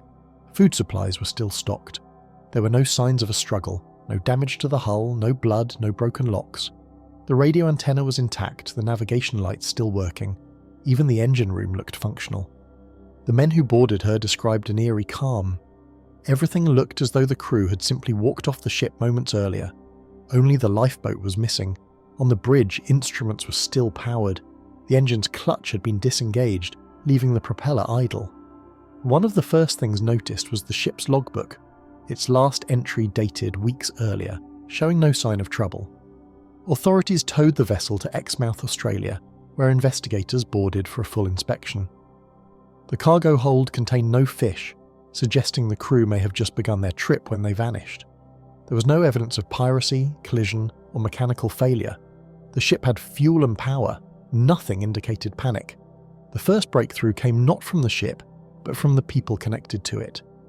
The owner in Taiwan managed to contact other fishing vessels operating in the same area. One Indonesian crew member who had worked with the HMS 6 crew was eventually found on land in Indonesia. During questioning, he revealed something startling. The crew had mutinied. According to his account, the Indonesian fishermen had turned against the captain and engineer, killing them before abandoning the vessel. This statement reshaped the entire case, but it also created new mysteries. No bodies were ever found. The alleged mutineers, now back in Indonesia, were never fully identified. Investigators from both Taiwan and Australia tried to locate them, but the ocean had erased every trace. The only surviving witness described the attack vaguely: an argument over pay, growing resentment, and a sudden outburst of violence. Afterward, he claimed the crew left the ship in the lifeboat, intending to return home. None were ever seen again. Forensic teams examined every inch of the HMS 6 for signs of blood or weapon marks. They found small traces of DNA consistent with minor injury, but not enough to confirm murder. The cabin of the captain was untouched. His logbook ended abruptly, his handwriting steady to the last entry. The clocks on the ship still worked. The only mechanical anomaly was a disconnected radio wire, cut clean, suggesting deliberate action. To the investigators, the evidence painted a narrow story: a functioning ship, a deliberate abandonment, and a silence that spread from one radio call to the next.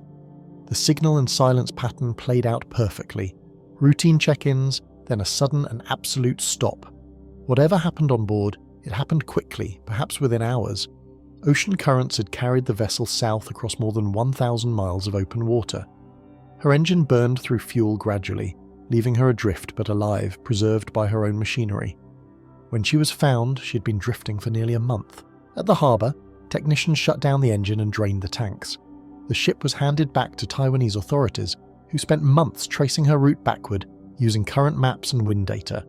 They confirmed that her drift matched oceanographic models from the Banda Sea toward Australia, consistent with her last known position in late December. When the investigation finally closed, no criminal case was filed. Without bodies or confirmed identities, nothing could be proved. The surviving crew member who claimed mutiny vanished soon after questioning. The captain and engineer were declared dead at sea. The HMS 6 remained docked in Western Australia for a time, then was quietly removed. Her story ended where it began, with a ship perfectly functional, her systems working, her deck clean, and no one left to explain why. The sea had once again claimed its witnesses, leaving only the machinery behind, ticking, humming, and waiting in silence. Jian Sang, 2006. It was late March of 2006, when an Australian Coast Guard aircraft on routine patrol noticed something strange near the Gulf of Carpentaria, off Queensland's remote northern coast. A large oil tanker drifted slowly through calm waters. It wasn't broadcasting any signal. No crew moved on deck. Through the camera lens, the plane's operator could see the ship's name, Jian Sang, faintly visible beneath uneven layers of fresh paint, as though someone had tried to erase it. When a patrol vessel approached the next day, the scene grew stranger. The tanker, nearly 80 meters long, bore no national flag. Its engine was dead. There were no lights, no radio transmissions, no signs of life. The boarding party found her deserted, rusted in places but not wrecked. In the galley, the crew's utensils and food stores were gone. The engine room was silent but dry. The bridge instruments were switched off. Only one thing stood out. Inside one of the cargo holds, stacks of rice sacks still sealed in plastic wrap. Everything else, documents, charts, personal belongings, had been removed. Australia's maritime law required immediate investigation.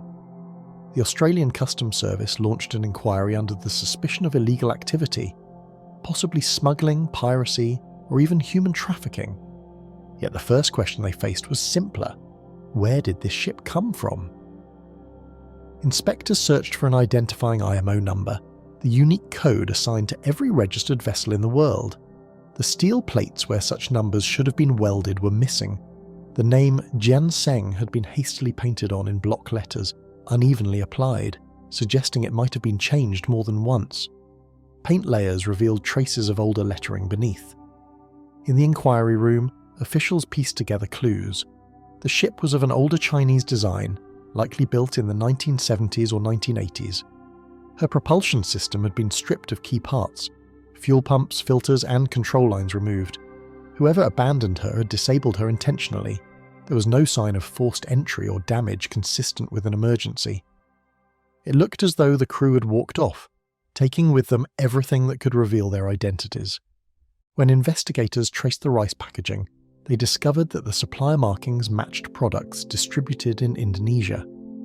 The ship's last known course, reconstructed from current patterns and drift modelling, suggested she had entered Australian waters after floating uncontrolled for days, possibly weeks, from the Arafura Sea. The vessel had likely crossed an invisible boundary between maritime jurisdictions without anyone noticing. Satellites later confirmed she had not filed any shipping plan, nor appeared in any international tracking database. To the outside world, the Jian Sang had never officially existed. The witness web that followed reached across 3 countries. Maritime agencies in Taiwan, China, and Indonesia were contacted. None claimed her. No registry held her name. The International Maritime Organization in London confirmed that no vessel by that designation was listed among their records. Even the ship's dimensions and tonnage failed to match any known fleet data. She was a blank space in the global system. Speculation filled the vacuum. Some officers believed she had been a resupply vessel for illegal fishing fleets, carrying fuel and goods to ships operating in remote waters. When such supply runs ended or enforcement grew tighter, crews would often abandon the older tankers rather than risk seizure. The missing engine components supported that theory. The parts were likely stripped to repair other vessels. Others proposed darker possibilities. Smuggling syndicates sometimes used unregistered ships for contraband runs. Once exposed, they would abandon the vessel in neutral waters, hoping the sea would erase the evidence. Yet there was no sign of violence or rush. Whoever left had taken time to disable systems and conceal the ship's name layer by layer. Aboard the Jian Sang, everything carried traces of deliberate removal. Even the radio transceiver had been detached, its cables coiled neatly beside the console. The fire extinguishers were empty. No life jackets remained. In one locker, inspectors found paperwork fragments written in Mandarin, but most pages were water damaged beyond legibility. Environmental officers studied the hull for oil residue and corrosion. Despite its age, it showed little sign of catastrophic failure. The drift patterns indicated she had floated under wind and current for at least 10 days, covering several hundred kilometres before entering Australian territory. The Coast Guard report described her as a ghost ship in the truest sense, functional enough to stay afloat but with no traceable origin. Photographs from the inspection show her decks clean but deserted, railings rusted orange, and stairways leading down into darkness. A lone crow perched on her antenna as the Australian boarding team raised their flag. In the weeks that followed, the inquiry expanded beyond national borders. Interpol checked maritime crime databases for missing vessels or owners who might match her specifications.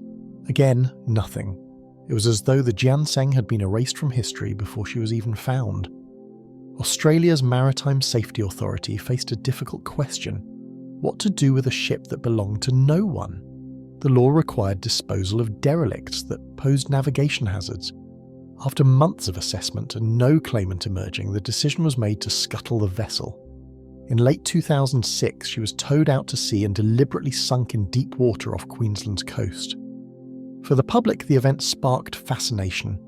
Headlines called her the ghost ship of the Gulf of Carpentaria. The mystery lingered in Australian maritime circles, not for what was discovered, but for what never could be. No records, no owners, no crew, only a hull that had travelled hundreds of miles with its identity painted over, a blank note drifting through international waters until the sea itself took it back. The Jian Sang left behind nothing but reports and a few photographs. In them, the ship sits still under a grey sky, her name fading from the stern, the rest of her story stripped clean, a vessel without a past, moving through time without leaving a trace. Kaz II, 2007. It was a calm April morning in 2007 when the Australian Coast Guard found a white catamaran drifting silently off the coast of Queensland near the Great Barrier Reef. The sails were set, the engine idled softly, and a laptop sat open on the saloon table. But there were no voices, no movement. The 3 men who had left port just days earlier had vanished from their boat without a trace. The vessel's name, painted clearly on the hull, was Kaz II. The Kaz II had left Airlie Beach on April 15, 2007, heading for Townsville, about 500 miles to the north. Aboard were 3 close friends from Perth: Derek Batten, Peter Tunstead and James Tunstead, all experienced sailors in their 50s and 60s. They had planned a relaxed coastal passage, hugging the Queensland shoreline, updating family and friends as they went. The forecast was good, the sea gentle. 2 days later, on April 18th, a helicopter conducting routine aerial patrol spotted a small catamaran drifting near the Whitsunday Islands. At first glance, nothing looked wrong. The boat's sails were up, and the hull was steady in light wind. But as the aircraft circled, the crew saw no one on deck. A closer look revealed the dinghy still tied behind the boat, floating in place. The Coast Guard was alerted immediately. When officers boarded the Kaz II, they stepped into a scene that seemed frozen mid-action. The engine was running, humming quietly. The GPS and autopilot were active, plotting a straight course. A meal was laid out on the table below deck. Clothes were hanging neatly to dry on the railings. One of the men's sunglasses and fishing gear was still on the rear platform. A laptop was open and logged in with weather data on screen. Everything was in order except for the people. There were no signs of distress. No damage to the hull, no torn sails, no broken ropes. The life jackets and emergency beacon were still on board. The radio worked. The life raft was untouched, yet the ship drifted without anyone aboard. From this moment on, the case unfolded inside an inquiry room, where investigators attempted to rebuild a vanished timeline from every clue the sea had spared. The men had last been seen on April 15th, just after leaving port, captured on CCTV footage as they departed. The video shows them relaxed, joking, adjusting the sails. One of them waves toward the camera. That was the last confirmed image of them alive. Over the next 48 hours, the boat's automatic equipment logged normal readings, steady speed, consistent course, calm weather. Then, at some point between April 16th and 17th, the human presence stopped. The signal and silence pattern began with their final radio check. They made contact with friends by phone shortly after leaving Airlie Beach, reporting light winds and smooth sailing. After that, nothing. When authorities cross-referenced local marine traffic, no distress calls or radio signals were ever recorded. The CCTV, GPS and onboard evidence gave investigators a remarkably narrow window of time. Weather data showed a brief squall passing through the area late on April 16th. A short burst of gusting winds and choppy seas lasting less than an hour. This was the first working theory, that the men had been caught off guard during that sudden weather shift. The Queensland Coroner's Office reconstructed a plausible sequence based on position logs, sail configuration and deck evidence. The most likely moment occurred during a fishing attempt off the stern. One of the men may have hooked a line and tried to reel it in, leaning over the edge. The sail, caught by wind during the squall, could have swung the boom violently across the deck. The sudden jolt might have knocked one of them into the water. The other two, in an attempt to rescue him, could have jumped or fallen in as well. Without the engine disengaged, the catamaran would have drifted forward, leaving all three men behind in seconds. None of them were wearing life jackets. Forensic analysis supported the scenario. A rope tangled around the port railing matched one commonly used for the fishing rig. The autopilot setting indicated no course correction during the critical period, meaning no one had returned to the helm. The engine temperature logs suggested it had been running continuously since April 16th. The autopsy reports would never exist. No bodies were recovered. The ocean around the Whitsundays is deep and filled with shifting currents. The water temperature that week averaged 23 degrees Celsius, survivable for hours but not days. Search teams covered more than 7,000 square miles, aided by aircraft and patrol boats, but found nothing. In the inquiry, the smallest details took on immense weight. A folded newspaper dated April 15th, coffee mug still half full, a handheld GPS on the table, its battery dead, showing their last confirmed position less than 30 nautical miles from where the boat was found. Every object on board became a timestamp, fragments of a journey that had simply stopped. The coroner's final findings, issued in 2008, ruled out foul play, mutiny or outside interference.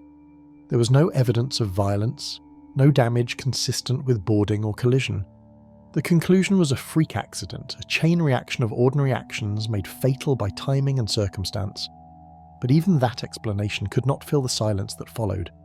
Today, the Kaz II remains one of Australia's most documented maritime disappearances of the 21st century. The sequence of events, departure on camera, normal weather, steady logs, and then total absence, created a story so precise it felt impossible. Each fact lined up, and yet together they pointed to a void. The image of the empty catamaran became iconic, sails flapping gently, a laptop glowing in the cabin, lunch waiting on the table, and an engine still pushing forward toward nowhere. The sea had erased the men in daylight, leaving their vessel perfectly alive, charting its course alone. Ryoun Maru, 2011 to 2012. When the earthquake struck off the coast of Japan on March 11, 2011, it wasn't only cities that were torn apart. The sea itself changed. The massive tsunami that followed carried away entire harbours, fishing fleets, docks and cargo yards. Tens of thousands of vessels ripped from their moorings and pulled into the Pacific. Most sank within hours, but one of them did not. One of them drifted for more than a year across the ocean, travelling over 4,000 miles without a single person on board. Her name was Ryoun Maru. Before the wave, she'd been an ordinary fishing boat, about 50 metres long, built in the late 1980s and registered in Hokkaido, Japan's northernmost island. She was used for small-scale long-line fishing, her hull weathered but sound. When the tsunami came, she was moored in the port of Hachinohe, preparing for maintenance. Her crew had already evacuated inland. The surge tore her loose, dragging her along with cars, containers and debris into the open sea. For a long time, nobody thought about her. The disaster had left more than 18,000 people dead and entire coastlines destroyed. Hundreds of ships went missing, their remains assumed lost. But a year later, in March 2012, a Canadian aircraft flying near the Haida Gwaii archipelago off British Columbia spotted something unusual, an intact ship drifting alone. When the coordinates were passed to US authorities, they realised it was a Japanese vessel still afloat after 12 months at sea. The US Coast Guard intercepted her on March 31, 2012, about 150 miles off the coast of Alaska. The crew of the patrol boat Anakapa approached cautiously. From a distance, the Ryoun Maru appeared ghostly but intact, her white and blue hull stained by rust, her decks littered with debris. When they hailed her by radio, there was no response. Through binoculars, they could see broken windows on the bridge, ropes trailing from her bow, and a thick layer of barnacles along the waterline. Boarding officers soon confirmed what was already expected. No one was aboard. The interior was empty. The wooden deck was slick with salt, her compartments open to the wind. The engine room was silent, machinery corroded beyond repair. Yet despite the damage, the hull was still buoyant. The fishing nets, winches and anchors remained in place. Her name, still legible in Japanese characters, had survived a year of storms. In the witness web that followed, officials traced her history through Japan's maritime registry. The vessel had been decommissioned before the tsunami, awaiting sale. When the wave hit, she was swept away with hundreds of other derelict ships. Most had been destroyed or sunk near shore, but the Ryoun Maru's steel hull gave her unusual durability. Oceanographers mapped her likely path, first carried east by the Kuroshio Current, then caught by the North Pacific Drift, which circled slowly toward North America. Drift models later showed that she had likely crossed the Pacific in about 10 months, travelling at a speed of just 1 knot or less, pushed entirely by wind and current. Along the way, satellites picked up clusters of Japanese debris, houses, boats, even docks, moving in the same direction. The Ryoun Maru was the largest of them to survive intact. When she entered US waters, the Coast Guard faced a new challenge. The vessel posed a hazard to navigation. Cargo ships and fishing boats regularly passed through the area. At first, authorities considered salvaging her, but the cost was too high. No one claimed ownership. Japan confirmed the ship's registration, but its legal owner was no longer alive. That left her in a strange position, adrift between nations, belonging to no one. For several days, the Anakapa tracked her, while the Coast Guard debated what to do. On April 5th, 2012, they decided to sink her. The weather was calm, the sea flat. The patrol crew opened fire with a 25mm cannon, aiming at her hull just below the waterline. The first shots punched through cleanly. The ship took on water but stayed upright. More rounds followed, then a final burst. Slowly, the bow began to dip. Her stern rose, exposing the propeller one last time. Within an hour she was gone, swallowed by the Gulf of Alaska. The official log recorded her sinking at 6:15 p.m. local time. The Coast Guard noted no pollution or oil leaks, no floating debris. The sea closed over her, erasing the final trace of a journey that had started with a disaster and ended halfway across the world. Even after she disappeared, the drifting timeline of the Ryoun Maru fascinated researchers. Oceanographers used her route to refine computer models of debris movement from the 2011 tsunami, studying how objects travelled across the Pacific.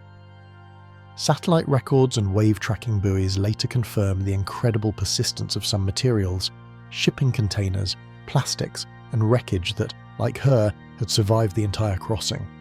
In Japan, local newspapers covered her story as a haunting symbol of endurance. A fishing boat meant for coastal work had crossed an ocean without power, without guidance, driven only by the slow pulse of global currents. She had drifted through storms, past islands and shipping lanes, untouched and unseen, until another continent found her. In Alaska, the Coast Guard crew described the moment they sank her as strangely quiet. The sea around them was calm, the evening light dimming. There was no sign of her crew, no record of her last moment in Japan, only a name on the hull, Ryoun Maru, roughly translated as Lucky Cloud. A ship torn from its world by one of the largest natural disasters in modern history, floating for a year through open ocean and finally coming to rest in foreign waters, where it was allowed to return to the same sea that had carried it across. Lubov Orlova, 2013. The North Atlantic in winter is a place of cold wind and endless grey. It was there, in early 2013, that a massive white ship began to drift without a crew, moving slowly east, carried by current and storm. Her name, painted faintly across the bow, was Lubov Orlova, once a Soviet-built cruise liner that carried tourists through the polar seas. By the time she reappeared in headlines, she was a ghost of herself, a luxury vessel turned derelict, travelling alone through one of the roughest stretches of ocean on Earth. The Lubov Orlova had been built in Yugoslavia in 1976, part of a class of expedition ships designed for the Far East Shipping Company. For decades she carried passengers through the Arctic and Antarctic, visiting remote islands and icebound coasts few others could reach. Her name came from a famous Russian actress of the 1930s, a symbol of glamour and adventure. But by 2010 she was old and expensive to maintain. After her final Antarctic voyage, the company that operated her fell into financial trouble, and the ship was seized in St John's S, Newfoundland, over unpaid debts to crew and suppliers. For 2 years she sat idle in the harbour, rust spreading along her hull, paint peeling from her decks. The local authorities wanted her gone, but legal disputes delayed her removal. Finally, in January 2013, a tow operation was approved to take her to a scrapyard in the Dominican Republic. She would make her last journey across the Atlantic, unmanned, pulled by a tugboat called the Charlene Hunt. The departure began quietly on January the 23rd. Weather reports warned of a winter storm, but the window looked manageable. Within 24 hours, the wind rose and the waves grew. South of Newfoundland, the tow line snapped.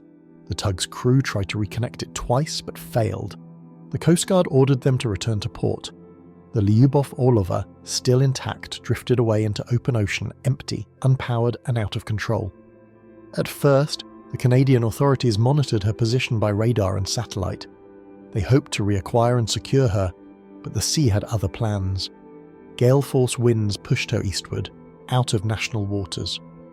On January 28th, officials announced they would no longer pursue her. She was no longer a threat to navigation, they said, since she was moving away from shipping lanes. From that moment, the Lubov Orlova entered the vast, ungoverned expanse of the North Atlantic.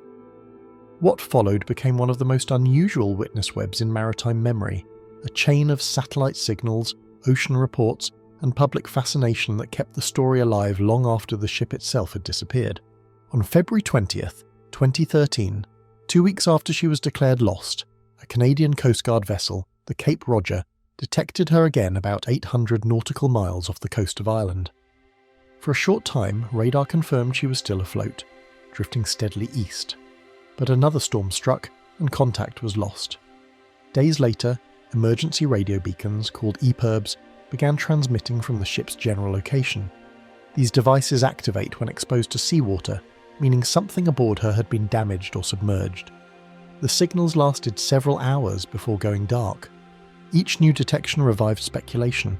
Some believed she had finally sunk, others argued she was still drifting. The lack of visual confirmation left everything uncertain. For months, maritime agencies from Canada to Ireland exchanged updates. The Irish Coast Guard prepared for the possibility that the vessel could make landfall, calculating drift patterns and potential approach points. Local media dubbed her the ghost ship of the Atlantic.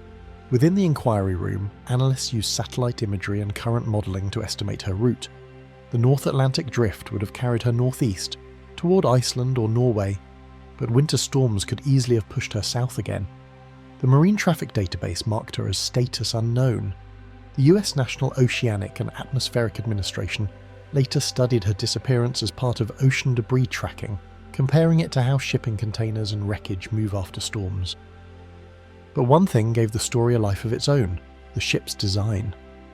The Lubov Orlova had been built with sealed compartments and double hulls for polar work. Experts explained that such vessels can remain afloat for years even when flooded. Some speculated that she might drift indefinitely. Others pointed out the irony of her name, Lubov Orlova, the eternal star of Soviet cinema, now carried by a vessel vanishing and reappearing in modern headlines like a recurring myth. Months passed with no confirmed sightings until March 2013, when another EPIRB signal was detected west of Ireland. This time, it came from a position far north of expected drift patterns. Some analysts suggested the signal might have come from detached debris, a lifeboat, or equipment that had broken free. Others wondered if the ship had changed course under wind and current, looping back into the mid-Atlantic. The transmission stopped after only a few hours. In the absence of data, imagination filled the gaps. Stories emerged online claiming the ship was still adrift, filled with rats that had survived by feeding on stores and each other. No official report confirmed this, but the image caught on. Journalists called her the cannibal rat ship, a phrase that turned an administrative maritime case into global folklore. By 2014, most agencies concluded she'd finally sunk somewhere in the North Atlantic. Yet even then, she refused to vanish entirely. Satellite sensors occasionally detected large metal objects moving through the region's current lines, and each unexplained blip reignited speculation that the Lubov Orlova was still out there, fading, breaking apart, but somehow intact enough to register. Today, no wreckage has been confirmed. The most likely explanation remains the simplest. She drifted east, battered by repeated winter storms, and eventually went under in deep water. But the timeline built from official records, the departure from St. John AS, the snapped tow line, the brief rediscovery, and the scattered pings, still circulates through maritime reports like echoes. A ship once designed to conquer polar seas, abandoned and cut loose, transformed into a silent traveller carried by current and rumour, her movements traced by satellites long after her voice was gone. Zabrina, 1917. In the middle of the First World War, when the seas around Europe were filled with patrols, convoys and submarines, one ship crossed the channel and never came back the same. It was a small British schooner named Zabrina, built for trade but caught between two worlds, merchant routine and wartime uncertainty. On the morning of October 17, 1917, she left the English port of Falmouth, bound for Saint-Brieuc in France, carrying a simple cargo of coal.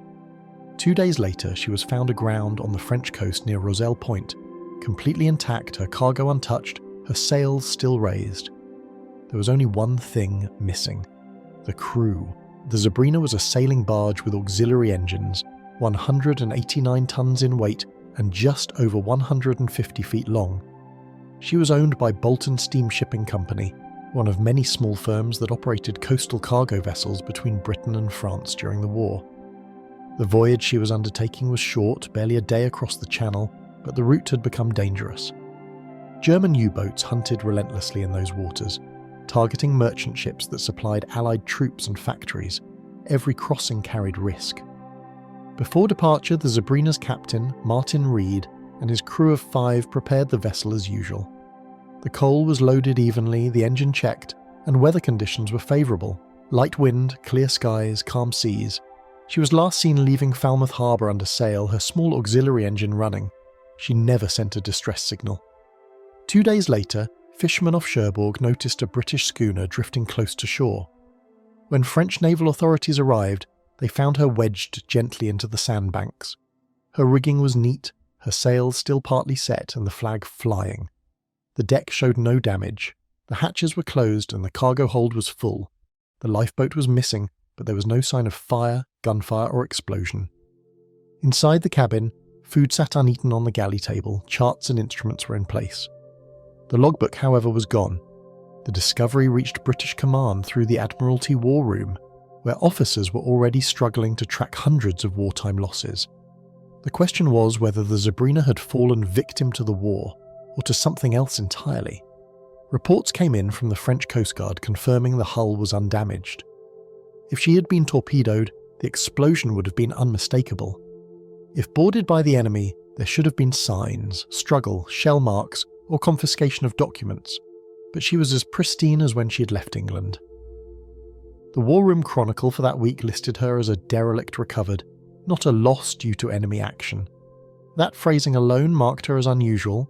At the height of the U-boat campaign, the Admiralty was accustomed to clear outcomes, wreckage, survivors, or confirmed sinkings. The Zabrina provided none of those. She'd crossed the channel, reached her destination, and somehow shed her human presence along the way. Theories began to circulate. One suggestion was that a German submarine had intercepted her, ordering the crew to abandon ship before either scuttling or inspecting her. If the submarine had been forced to dive suddenly, perhaps spotted by an aircraft or destroyer, the crew could have been left behind, their small boat lost in the rough seas. But the absence of hull damage contradicted the idea of scuttling. The ship had clearly not been shelled or mined. She had simply drifted to shore upright and stable. Others proposed a mechanical failure.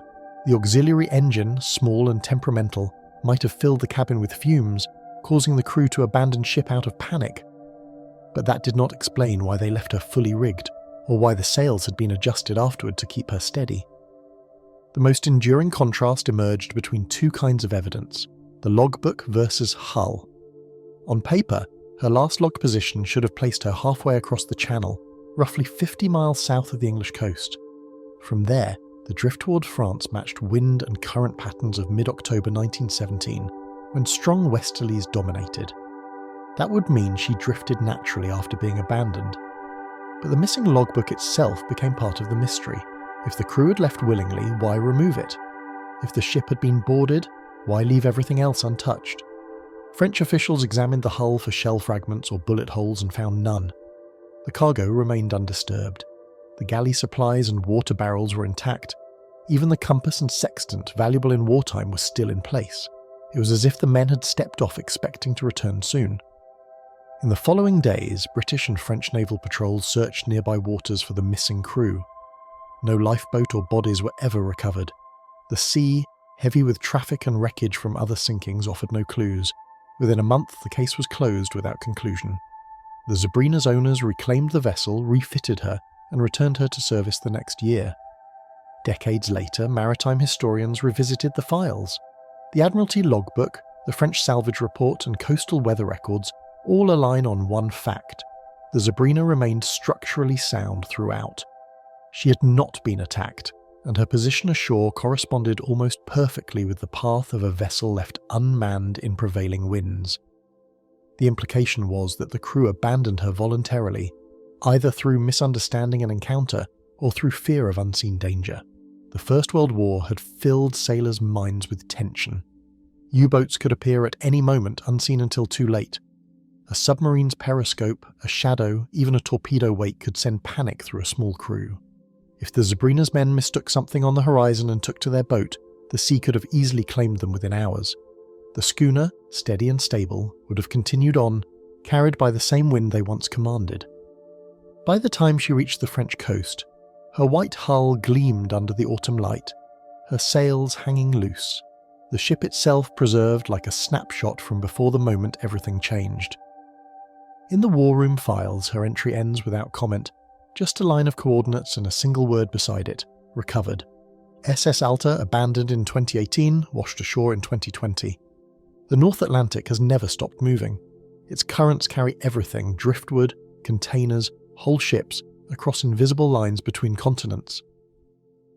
In February 2020, after one of the fiercest winter storms in decades, villagers on Ireland's southern coast woke to find something enormous lodged against the rocks near Ballycotton, County Cork. It was a rusted cargo ship tilted on its side, waves pounding its hull.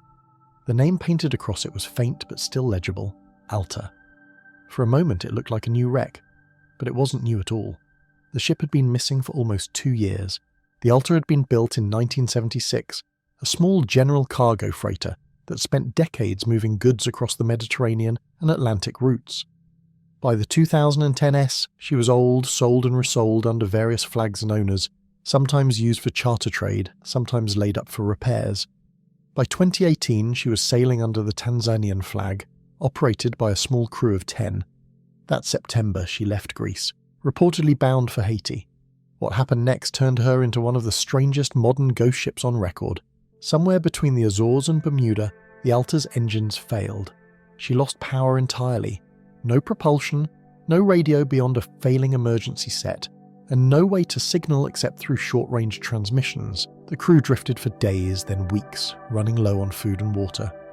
In October 2018, as Hurricane Leslie moved through the Atlantic, the US Coast Guard picked up a weak distress call. A British patrol vessel, HMS Protector, located the Alta adrift about 1,400 miles southeast of Bermuda. The sea was too rough to tow her. The 10 crew members were airlifted off by a US Coast Guard cutter, rescued safely and taken to Puerto Rico. The ship, still afloat but powerless, was left behind. The plan was to recover her later, but ownership issues and cost disputes stalled any operation. The Alta, empty and adrift, began to drift west with the wind. That was the last official record, until sightings started to appear again, sporadic, across vast distances.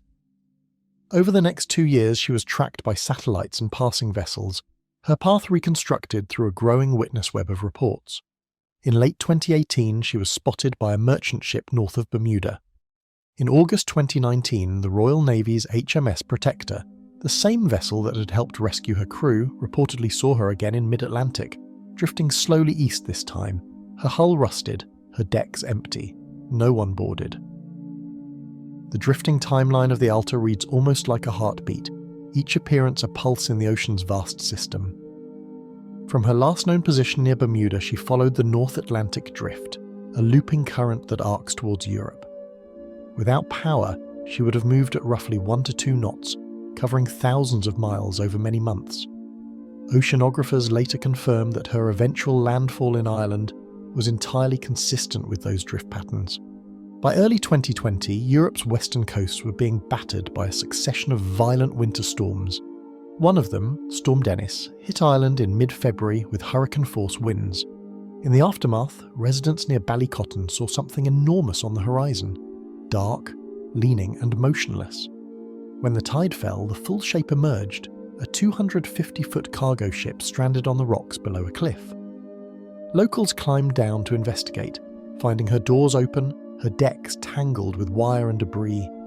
The bridge still contained equipment, though long corroded. There were no signs of recent human presence. When the Irish Coast Guard arrived, they confirmed what most already suspected.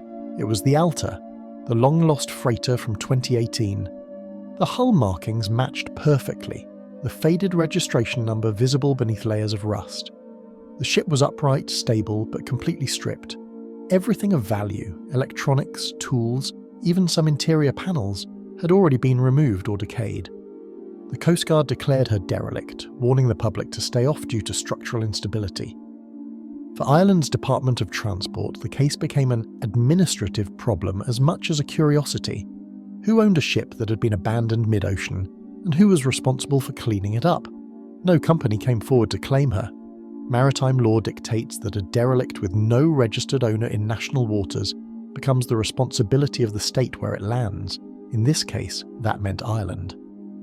Over the next month, survey teams inspected the wreck to assess environmental risks. Despite her age, the fuel tanks were empty, either drained before abandonment or leaked during her drift. With no oil spill detected, authorities decided to leave her in place rather than attempt a dangerous salvage. The Alta, now sitting on the rocks under the cliffs, became part of the coastline. The story spread quickly. Headlines called her Ireland's ghost ship, while maritime trackers compiled her journey using satellite drift models. From the moment she was abandoned near Bermuda in October 2018 to her grounding in February 2020, she had likely travelled over 2,300 nautical miles, carried entirely by ocean and wind. Her path crossed no major shipping lanes and escaped detection for months at a time, making her one of the longest drifting modern derelicts ever recorded. Villagers from Ballycotton began visiting the wreck during low tide. Photographs showed her split hull gleaming in the mist, gulls circling the mast. Inside, rust flakes fell like dust when the wind shifted. Even now, she remains there, slowly being dismantled by storms and salt, the ocean reclaiming the steel it once carried across. The Alta's witness web stretches across 2 oceans and multiple nations. Greek port records, British rescue reports, US Coast Guard dispatches, and Irish environmental logs. Each document marks a different point in her transformation from working ship to phantom traveller. For nearly 2 years she existed outside human time, moving slowly between continents, unseen except by chance. Her arrival in Ireland completed a drift that began in crisis and ended in silence. A journey written by current, storm, and inertia. The freighter that once carried cargo between islands became a ghost of the modern age, a reminder that even in the 21st century, a ship can still vanish, drift across the world, and return without a single soul on board. USS Scorpion, 1968. In the spring of 1968, the US Navy submarine USS Scorpion vanished somewhere in the Atlantic. She was supposed to be returning home to Norfolk, Virginia, after a routine mission near the Azores. Her last transmission was calm, procedural, an update on her position and estimated arrival time. Then, silence. When she failed to appear on schedule, no one yet knew that the next sound linked to her would not come from her radio but from the ocean itself. The Scorpion was a skipjack-class nuclear-powered attack submarine commissioned in 1960. Sleek, fast, and armed with torpedoes and nuclear weapons, she was part of America's Cold War fleet that roamed the world's oceans to track Soviet activity. By 1968, she carried a crew of 99 men. Her nuclear reactor provided almost unlimited range, but her design still reflected an early stage of nuclear submarine engineering, fast, but prone to mechanical complexity. In May 1968, the Scorpion was tasked with a short deployment in the Mediterranean, observing Soviet fleet movements near the North African coast. After completing the assignment, she sent a final radio message on May 21st, reporting that she was approximately 250 miles southwest of the Azores Islands and would return to Norfolk in 5 days. It was her last confirmed communication.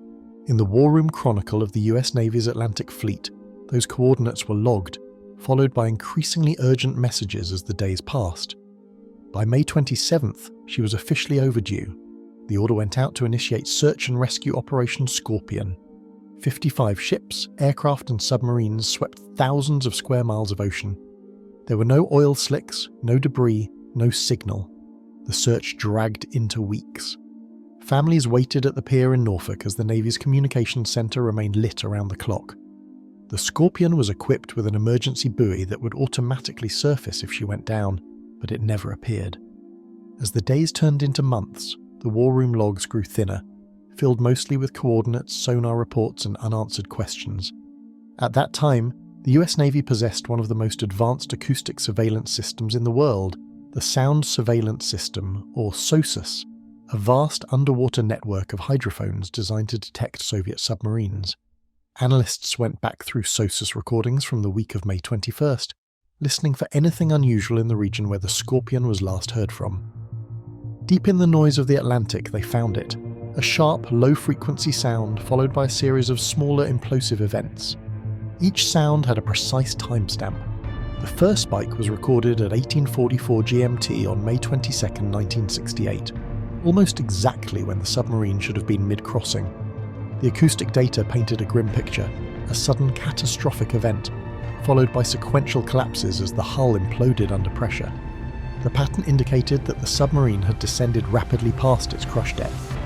By October 1968, using this acoustic evidence, the Navy launched Operation Afloat, a deep ocean search using the research ship Mizar, the same vessel that had previously located the lost submarine USS Thresher. Guided by the SOSUS data, Mizar's crew began scanning the seabed about 400 miles southwest of the Azores, using sonar and deep-sea cameras. On October 29, 1968, they found what they were looking for.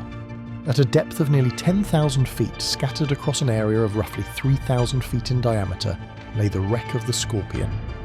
Photographs revealed that she'd broken into two main sections, the forward hull smashed, the sail torn, the stern resting upright. The torpedo room appeared to have imploded. There was no sign of an explosion from the reactor or weapons. The sea had buried her under silt and darkness, preserving the moment she fell silent. The search and find phase turned into analysis.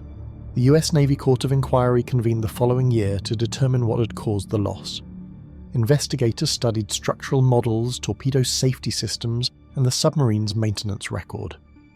They reconstructed her last route and examined reports of earlier malfunctions. Months before her disappearance, the Scorpion had been scheduled for repairs to her hydraulic and torpedo systems, but budget constraints delayed them. She had also reported issues with vibration and leaks in the shaft seals. One theory focused on a torpedo malfunction. Some believed that one of her own Mark 37 torpedoes had accidentally activated, turning on its propulsion inside the tube. Standard procedure in such a case was to eject the weapon immediately. But if the torpedo circled back, a known risk with that model, it could have struck the submarine. The acoustic signature from the Solstice recordings included two loud spikes within seconds of each other, consistent with an explosion followed by implosion. However, no direct evidence of detonation was visible in the wreck photos. Another theory suggested mechanical failure, a flood from a faulty seal or a sudden loss of electrical power. In that scenario, she might have lost depth control and plunged below crush depth before anyone could respond. The SOSA's timeline supported this. The implosive sounds occurred within 90 seconds of the first acoustic anomaly, too fast for any meaningful recovery maneuver. The nuclear aspect of the wreck required further investigation. The Scorpion carried two Mark 45 nuclear torpedoes and a reactor core. In 1969, the Navy's deep submergence vehicle Trieste II descended to the site to take photographs and radiation readings. No leak was detected. The reactor appeared sealed and the torpedo casings intact. Families of the crew pressed for more information, but many details were classified during the Cold War. Decades later, declassified reports confirmed that the acoustic data and wreck mapping allowed engineers to reconstruct her final minutes almost second by second. At 18 hours, 44 minutes and 0 seconds, a minor explosion or mechanical event was detected. At 18 hours, 44 minutes and 12 seconds, the first implosion occurred as the hull breached. Over the next 90 seconds, sensors registered 5 distinct pressure collapses as internal compartments gave way. After that, silence. The war room records closed the case as cause unknown. Yet, through the combination of underwater acoustics and deep-sea search, the Scorpion's end became one of the most precisely documented submarine losses in history. Every click, echo and pressure wave from that day remains archived in naval data, a sound timeline of a nuclear submarine's final descent into the dark. INS Dakar, 1968, found in 1999. In January 1968, as winter storms moved across the Mediterranean, an Israeli submarine known as INS Dakar began her final voyage. She was not returning from combat or patrol, but travelling home for the first time, freshly acquired from the Royal Navy, refitted, renamed, and ready to join Israel's small but growing submarine fleet. She never arrived. For more than 3 decades, no one knew what had happened to her. When she was finally found in 1999, the discovery closed one of the longest-standing mysteries in naval history. The Dakar had started life as HMS Totem, a T-class submarine built for the British Royal Navy during the Second World War. After years of service, she was retired and sold to Israel in 1965, along with 2 sister boats. In British yards, she was completely overhauled, new engines, modern sensors, and improved living spaces, before being renamed INS Dakar, meaning swordfish. By January 1968, she was ready for her delivery voyage to the Israeli port of Haifa. Her crew consisted of 69 men, commanded by Lieutenant Commander Yaakov Ra'anan. She departed Portsmouth, England, on January 9, 1968, accompanied by another ex-Royal Navy submarine, INS Leviathan. The 2 boats followed separate but parallel routes through the Strait of Gibraltar. Dakar's trip was meant to include several stops for refueling and checks. She reported regularly by radio during her passage across the Mediterranean, sending short position updates to Israeli Naval Command. Every message was routine. Her last confirmed transmission came on January 24th, as she passed south of Crete, heading east toward Haifa. The signal reported normal progress and an expected arrival on January 25th at midnight. The tone was calm, the submarine was on schedule. Hours later, she vanished. In Israel's Naval Operations Room, the absence of her arrival signal triggered immediate concern. By dawn on the 25th, attempts to contact her by radio failed. The war room logbooks show the escalation. First coded calls, then emergency frequencies, then full distress alerts. Within hours, the Israeli Navy requested international assistance. The search and find effort that followed was one of the largest in the region's history. The navies of Israel, the United States, the United Kingdom, Turkey and Greece all joined in. Aircraft and ships combed the Mediterranean between Crete and Cyprus, while submarines scanned the depths with sonar. Oil slicks spotted in the area raised brief hope of wreckage, but none were confirmed. The search continued for weeks without results. By February 1968, Israel declared all 69 crew members lost at sea. For years, the mystery deepened. No distress call had ever been sent, no debris recovered. Some suspected mechanical failure, perhaps a dive beyond crush depth or flooding in the engine compartment. Others speculated about collision, even accidental attack by another vessel. But with no evidence, every theory remained conjecture. Then, a single object surfaced, a marker buoy built into the Dakar's structure and designed to float free automatically in an emergency. It was found by a fisherman off Gaza in April 1968, 3 months after her disappearance. The buoy was identified by serial number, confirming it came from the missing submarine. However, the recovery location confused investigators. It was far east of her last known position, implying she had travelled hundreds of miles undetected before the end. Over the decades, sonar technology advanced, and search attempts resumed intermittently. In 1980, Israel began a new program to locate all missing submarines, including Dakar. Several expeditions were launched, scanning potential sites along the Egyptian and Cypriot coasts, but none found anything. The Mediterranean's complex seafloor, ridges, trenches, and volcanic slopes made sonar readings difficult to interpret. Each failure added to the sense of a vanished ship hidden in plain sight. In 1998, an American ocean survey company, Nauticals Corporation, offered to help with deep-sea search technology similar to that used to locate the Titanic. Using improved side-scan sonar, the team mapped a section of seafloor about 250 miles off Crete. On May 9, 1999, their sonar screens picked up a clear signature, an elongated shape, roughly 50 meters long, lying upright at a depth of about 9,800 feet. Photographs taken by remotely operated cameras confirmed the find. The hull of a T-class submarine, its identification plates still visible. The location matched none of the earlier assumptions. The Dakar had gone down much farther west than anyone expected, likely within hours of her last message. The photograph showed the periscope and sail intact, suggesting she had been near the surface when disaster struck. The hull was crushed in the forward section, but otherwise remarkably preserved. When the Israeli Navy released the discovery, the reaction was immediate. After 31 years, families finally had a sight to mourn, but the cause of the sinking still had to be determined. Analysis of the wreck revealed no evidence of explosion, collision, or weapons fire. The pattern of damage indicated a rapid, uncontrolled descent, possibly triggered by a fault in the aft diving plane mechanism or a failure in the depth control system. The submarine likely lost trim, pitched nose down, and descended below crush depth before the crew could recover. Engineers studying the hull estimated the implosion occurred at around 1,500 feet, far shallower than where she was found.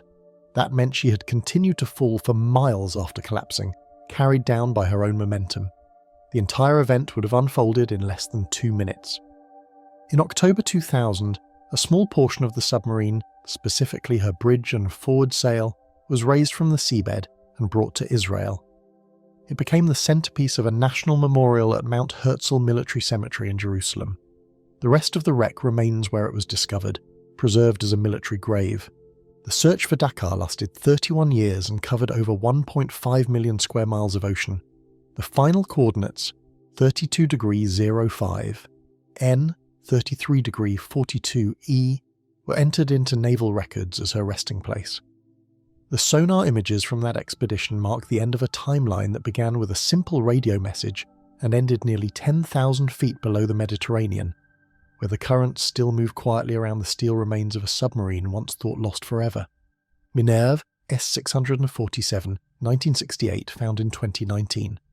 The morning of January 27, 1968 began like any other for the French Navy's submarine Minerve S647. She was returning to her home port of Toulon after a routine training exercise in the Mediterranean. Her commander, Lieutenant André Fauve, was an experienced officer, and the crew, 52 sailors in all, were among France's most seasoned submariners.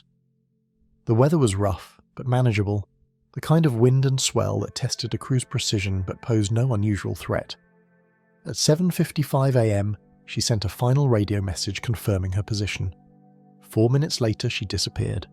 The Minerve was a Daphne-class diesel-electric attack submarine, launched in 1964 and among the most modern of her generation.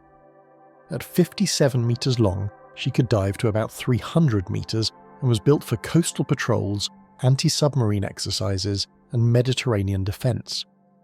On that January morning, she had been conducting sonar training with a Breguet Atlantic maritime patrol aircraft, practising detection manoeuvres off the coast of Cape Cicier near Toulon. Communication between the aircraft and submarine was constant throughout the exercise. At 7:55 a.m, the Minerve's last radio transmission reached the patrol plane. It was routine. She was heading back to base, roughly 25 nautical miles from Toulon. The submarine was due to surface around 8 a.m, but moments later, the plane lost contact. Repeated calls went unanswered. When the Minerve failed to appear, the French Navy's command centre immediately initiated emergency protocols. Within hours, more than 40 ships and aircraft were mobilised for a massive search and find operation. The area off Toulon quickly became the focus of intense activity. Helicopters circled, sonar buoys were dropped, and ships dragged detection arrays across the suspected zone. Currents in that region are notoriously unpredictable, and heavy winds, known as the Mistral, made visibility and positioning difficult. The Navy calculated drift zones and possible descent angles, marking grid after grid on their maritime maps. By the end of the day, they had found nothing.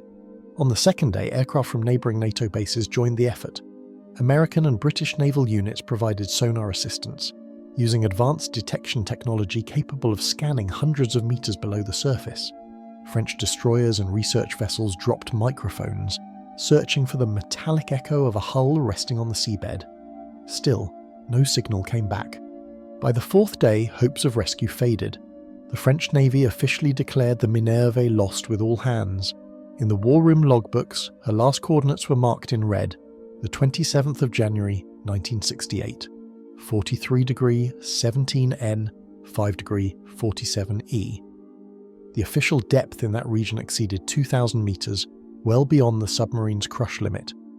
The Navy concluded she'd suffered a sudden structural failure or catastrophic flooding, sending her down before a distress signal could be sent.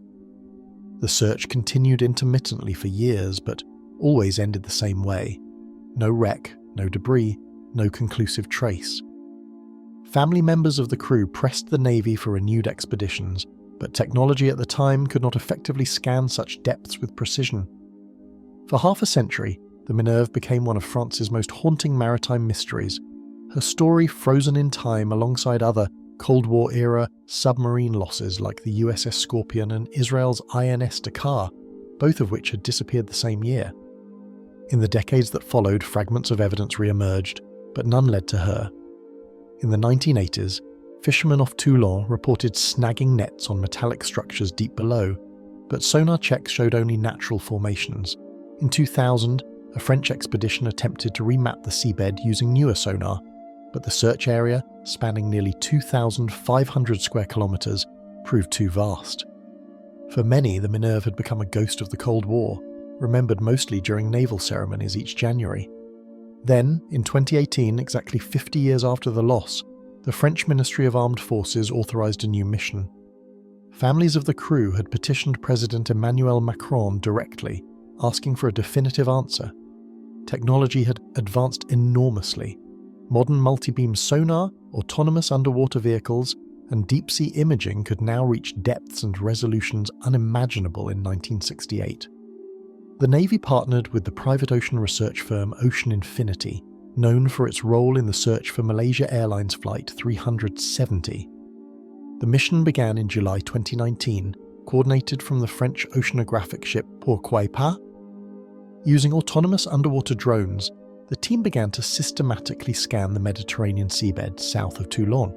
Each drone ran pre-programmed grid paths, collecting high-definition sonar maps in real time. On July 21, 2019, 51 years after her disappearance, the sonar screen lit up.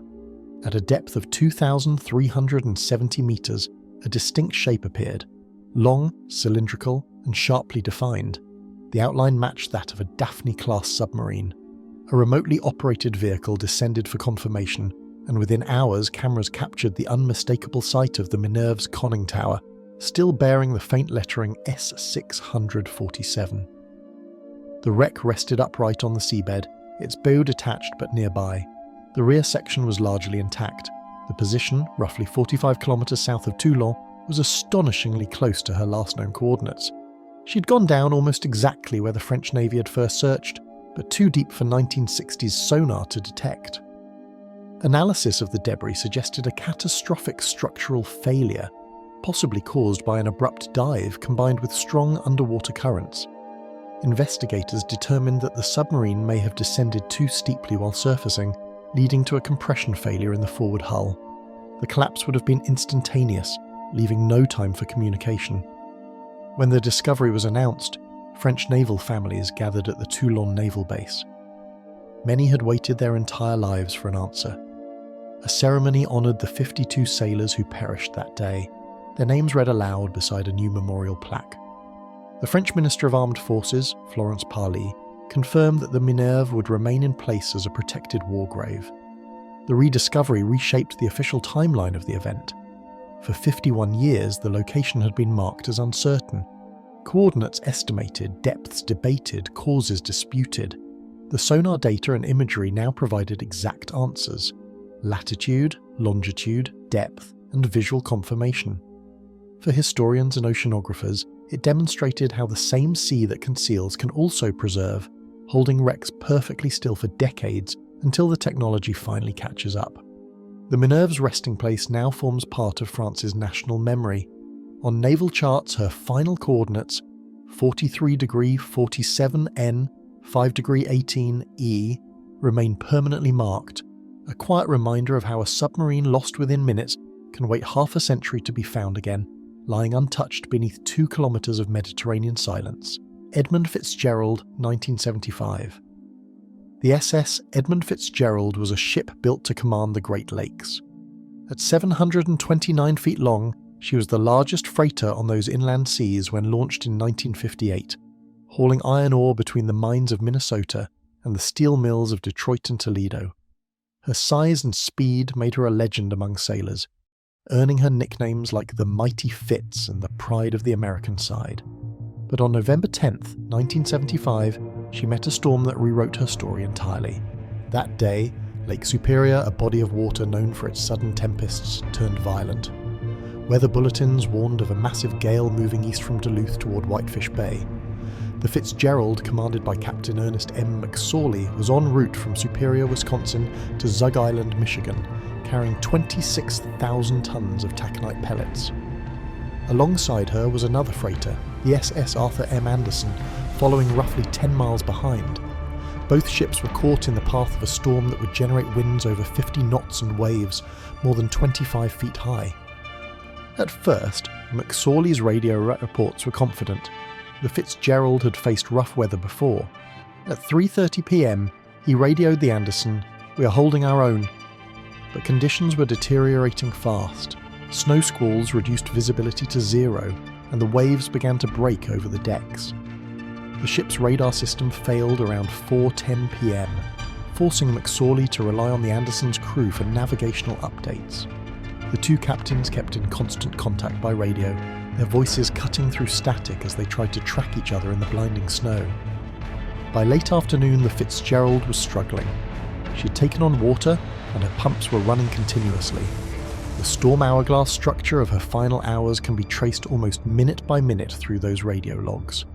At 5:20 p.m, McSorley reported damage to his radar and a bad list, meaning the ship was leaning heavily to one side. Still, he said he planned to reach the shelter of Whitefish Bay by nightfall. At 7:10 p.m, the Anderson contacted her again. McSorley's voice came through, faint but steady. "We are holding our own," he repeated. Those were his final words.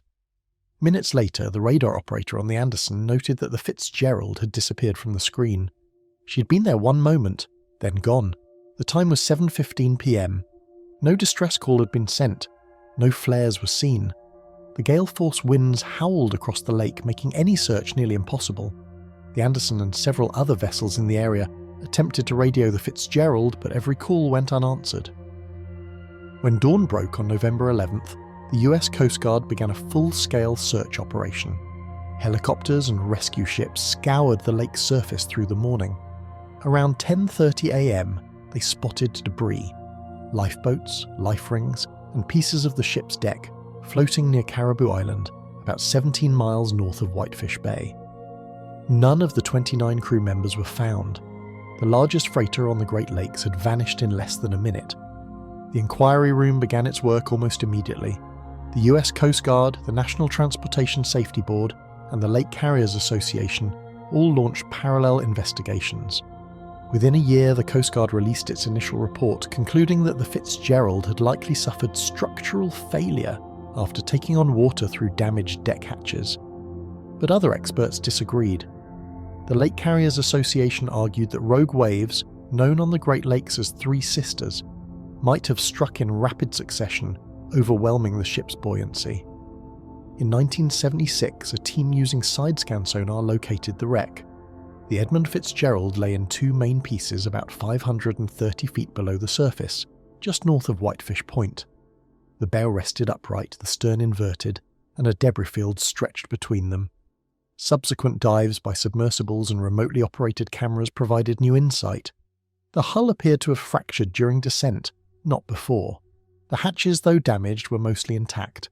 That suggested the ship may have broken apart after plunging bow first into the lake bed. Later expeditions, including one led by the National Geographic Society in 1980 and another by the Great Lakes Shipwreck Historical Society in the 1990s, mapped the wreck in detail. The imagery revealed the wheelhouse crushed, the stern section twisted, and the propeller embedded deep in the silt. Each dive added fragments to a timeline but no definitive cause. The storm window, as researchers later called it, narrowed to less than 10 minutes between the ship's last radio call and her disappearance from radar.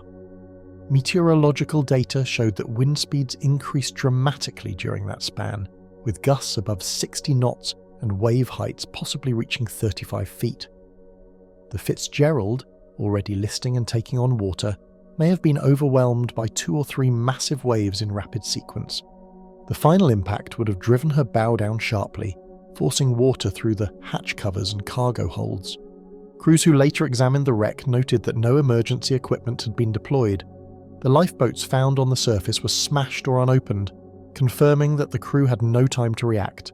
In effect, the Fitzgerald sank so quickly that no distress call could be sent, no flare fired, and no alarm triggered. The inquiry room debates continued for decades. The Coast Guard's final report favoured structural weakness, while the NTSB leaned toward hydrodynamic overloading from rogue waves. Independent naval architects argued that both could have played a role, fatigue in the hull combined with the force of extreme waves.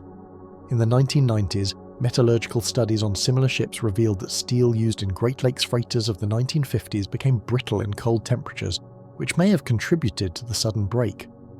Each new dive refined the last hour chronology, from radar loss to wave pattern to acoustic recordings from nearby buoys. The reconstruction showed that by the time McSorley said, "We are holding our own," his ship was already past recovery. In less than 2 minutes, she may have taken on enough water to lose all buoyancy. In 1995, divers recovered the ship's bronze bell, one of the few artifacts brought to the surface. It was restored, engraved with the names of the 29 crew, and returned to Lake Superior, where it rings each year during the memorial ceremony at Whitefish Point. Today, the Edmund Fitzgerald remains the most famous shipwreck on the Great Lakes, not for treasure or warfare, but for the precision of its loss. A ship built for endurance, gone in seconds, her final moments traced only by wind speed, wave height, and a few haunting lines from her last transmission. We are holding our own. 21 Friends, 1885 to 1887. In the winter of 1885, the Atlantic was rough and relentless, a moving wall of wind and current that swallowed ships whole and spat out what it pleased. Among the vessels making their way up the American coast that year was a schooner named 21 Friends, a sturdy wooden three-masted cargo carrier built in 1880 in Massachusetts. She had weathered years of service between New England ports. Her name derived from the 21 Quaker businessmen who had financed her construction. But by the end of that winter, she would begin a drift that would last longer than anyone could have imagined. In January 1885, the 21 Friends left Philadelphia, bound for Portsmouth, New Hampshire, with a load of coal. Her crew numbered 7, all experienced coastal sailors accustomed to the unpredictable Atlantic swells off Cape Hatteras, a region long feared for its shoals and storms. Off that coast, at the edge of the Gulf Stream, weather and current turned vicious without warning.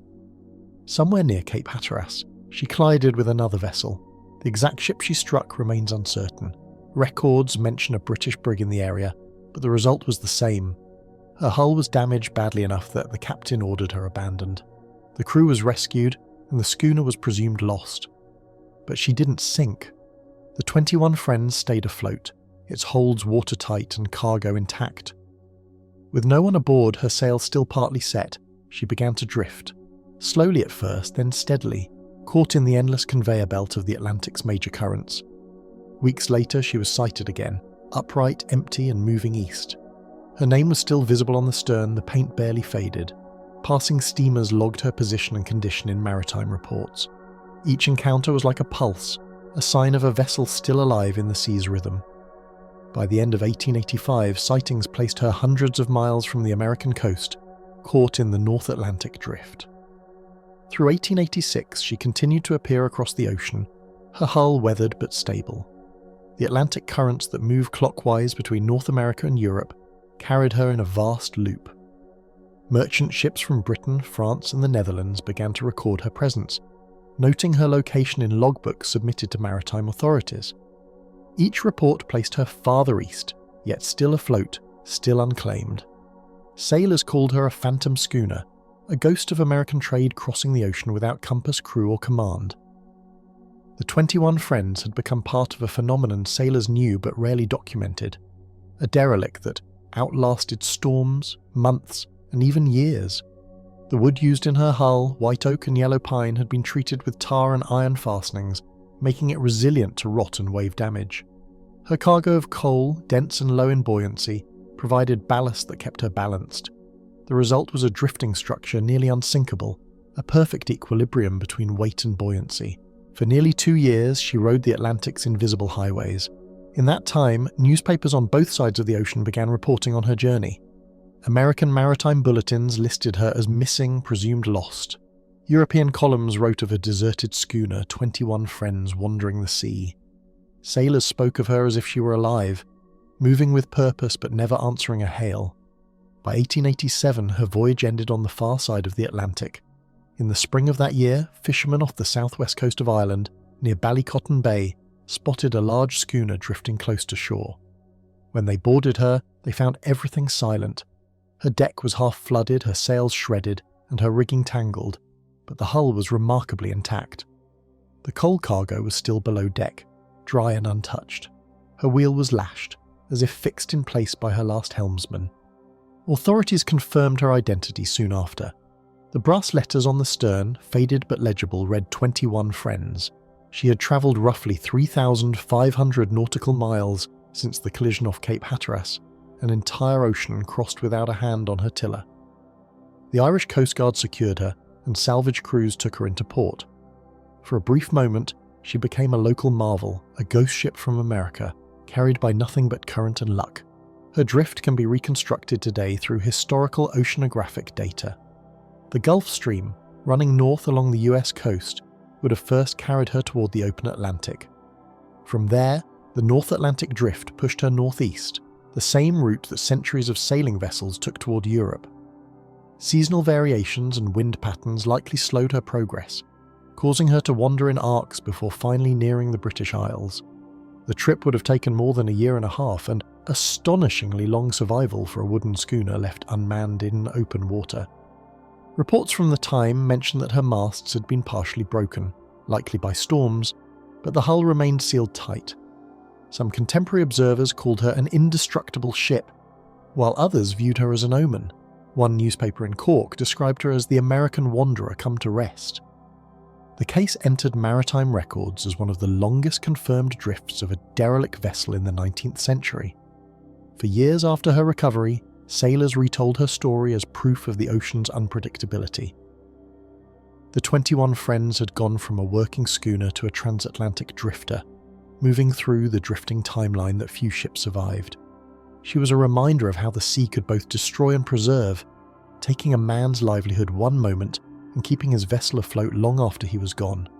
The ship was eventually salvaged and dismantled in Ireland. Her oak timbers were reused locally, some reportedly built into fishing boats along the southern coast. Her name, however, continued to appear in maritime circles long after that. The official British shipping register noted her as recovered derelict from the Americas 1887. From a collision off Hatteras to the shores of Ireland, the 21 Friends crossed an ocean without command, following no course, guided only by wind and tide. Each captain who logged her position in their ship's journal unknowingly recorded a chapter of her long, silent drift. A wooden line drawn across the Atlantic that began with an accident and ended with a ghost ship beached beneath the Irish cliffs. Donald Crowhurst and Teignmouth Electron, 1969. When the Royal Mail ship Picardy spotted a small trimaran adrift in the mid-Atlantic in July 1969, it looked like another casualty of the sea, an empty vessel, weathered, its sails torn, its hull scarred by months of salt and wind. The name painted on its stern was Teignmouth Electron. Inside the cabin, everything was still. Charts, radio, and supplies lay where they had been left. There was no sign of violence, no sign of panic, but on the navigation table sat a set of logbooks, and inside them, investigators would uncover one of the most haunting timelines in modern maritime history. The Teignmouth Electron had belonged to Donald Crowhurst, a 36-year-old British electronics engineer and amateur sailor. In 1968, the Sunday Times Golden Globe race had announced a challenge that seemed simple but impossible: a solo, non-stop, round-the-world voyage by sail, starting from England and returning without assistance. It was the height of the space race, and the oceans had become their own frontier. 9 men entered. Only one would finish. Crowhurst wasn't a professional mariner. He was a businessman from Teignmouth, Devon, who built navigation instruments and saw the race as both an adventure and a way to promote his company. He mortgaged his house, convinced sponsors, and designed his own boat. A trimaran, lighter and faster than traditional monohulls, but untested for the violent conditions of the Southern Ocean. His vessel was named Teignmouth Electron. He set sail on October 31st, 1968, one of the last competitors to depart. In the early weeks, radio contact with his support team in England was encouraging. He reported steady progress down the Atlantic, his tone optimistic. But behind the messages, things were going wrong. The trimaran's construction had been rushed, and by the time Crowhurst reached the coast of Brazil, he was battling mechanical failures. His self-steering system was malfunctioning, and water was seeping into the hull through stress fractures. The deeper he went into the South Atlantic, the more dangerous the situation became. Faced with a choice between turning back and facing financial ruin, or continuing into seas his boat might not survive, Crowhurst made a fateful decision. He stopped racing, but he didn't stop sailing. In secret, he began falsifying his position in his radio reports, creating a second imaginary voyage in his logbooks. Each false entry was carefully calculated to appear believable, showing a steady eastward progress that would place him among the leaders. Meanwhile, in reality, he remained in the South Atlantic, drifting slowly and performing small loops to maintain the illusion of movement. The dual record, the logbook versus hull, became his undoing. His official log recorded a clean arc around the world, passing key waypoints at precise intervals. But his real log, hidden in a separate notebook, told a different story. Erratic courses, long periods of inactivity, and growing despair. For weeks he transmitted positions that placed him ahead of the race's other competitors, including Robin Knox-Johnston, who had actually rounded the Cape of Good Hope and was fighting through the Indian Ocean. By the spring of 1969, the race had narrowed. Knox-Johnston was nearing home, and another sailor, Bernard Moitessier, had withdrawn after circling the world once, refusing to finish. That left Crowhurst's falsified course as one of the few still appearing active on the race map. Unknowingly, his deception pushed him into a new kind of danger. He was now expected to win.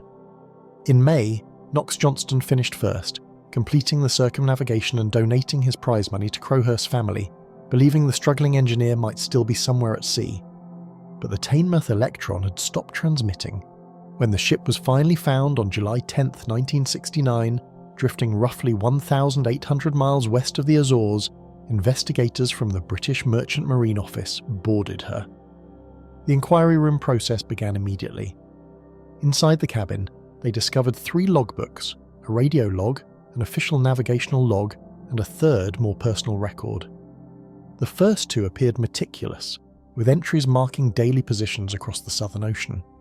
Yet, when compared against known weather data and radio transmission times, the route proved impossible. The third notebook contained Crowhurst's private writings. Fragmented, philosophical, and increasingly incoherent, his entries showed a man collapsing under the weight of isolation and deception. Early notes discussed navigation and repairs. Later pages shifted into obsessive reflections on time, existence, and cosmic truth. The final entries, written in June, contained phrases like, "It is finished," and cryptic mathematical calculations referencing unified time.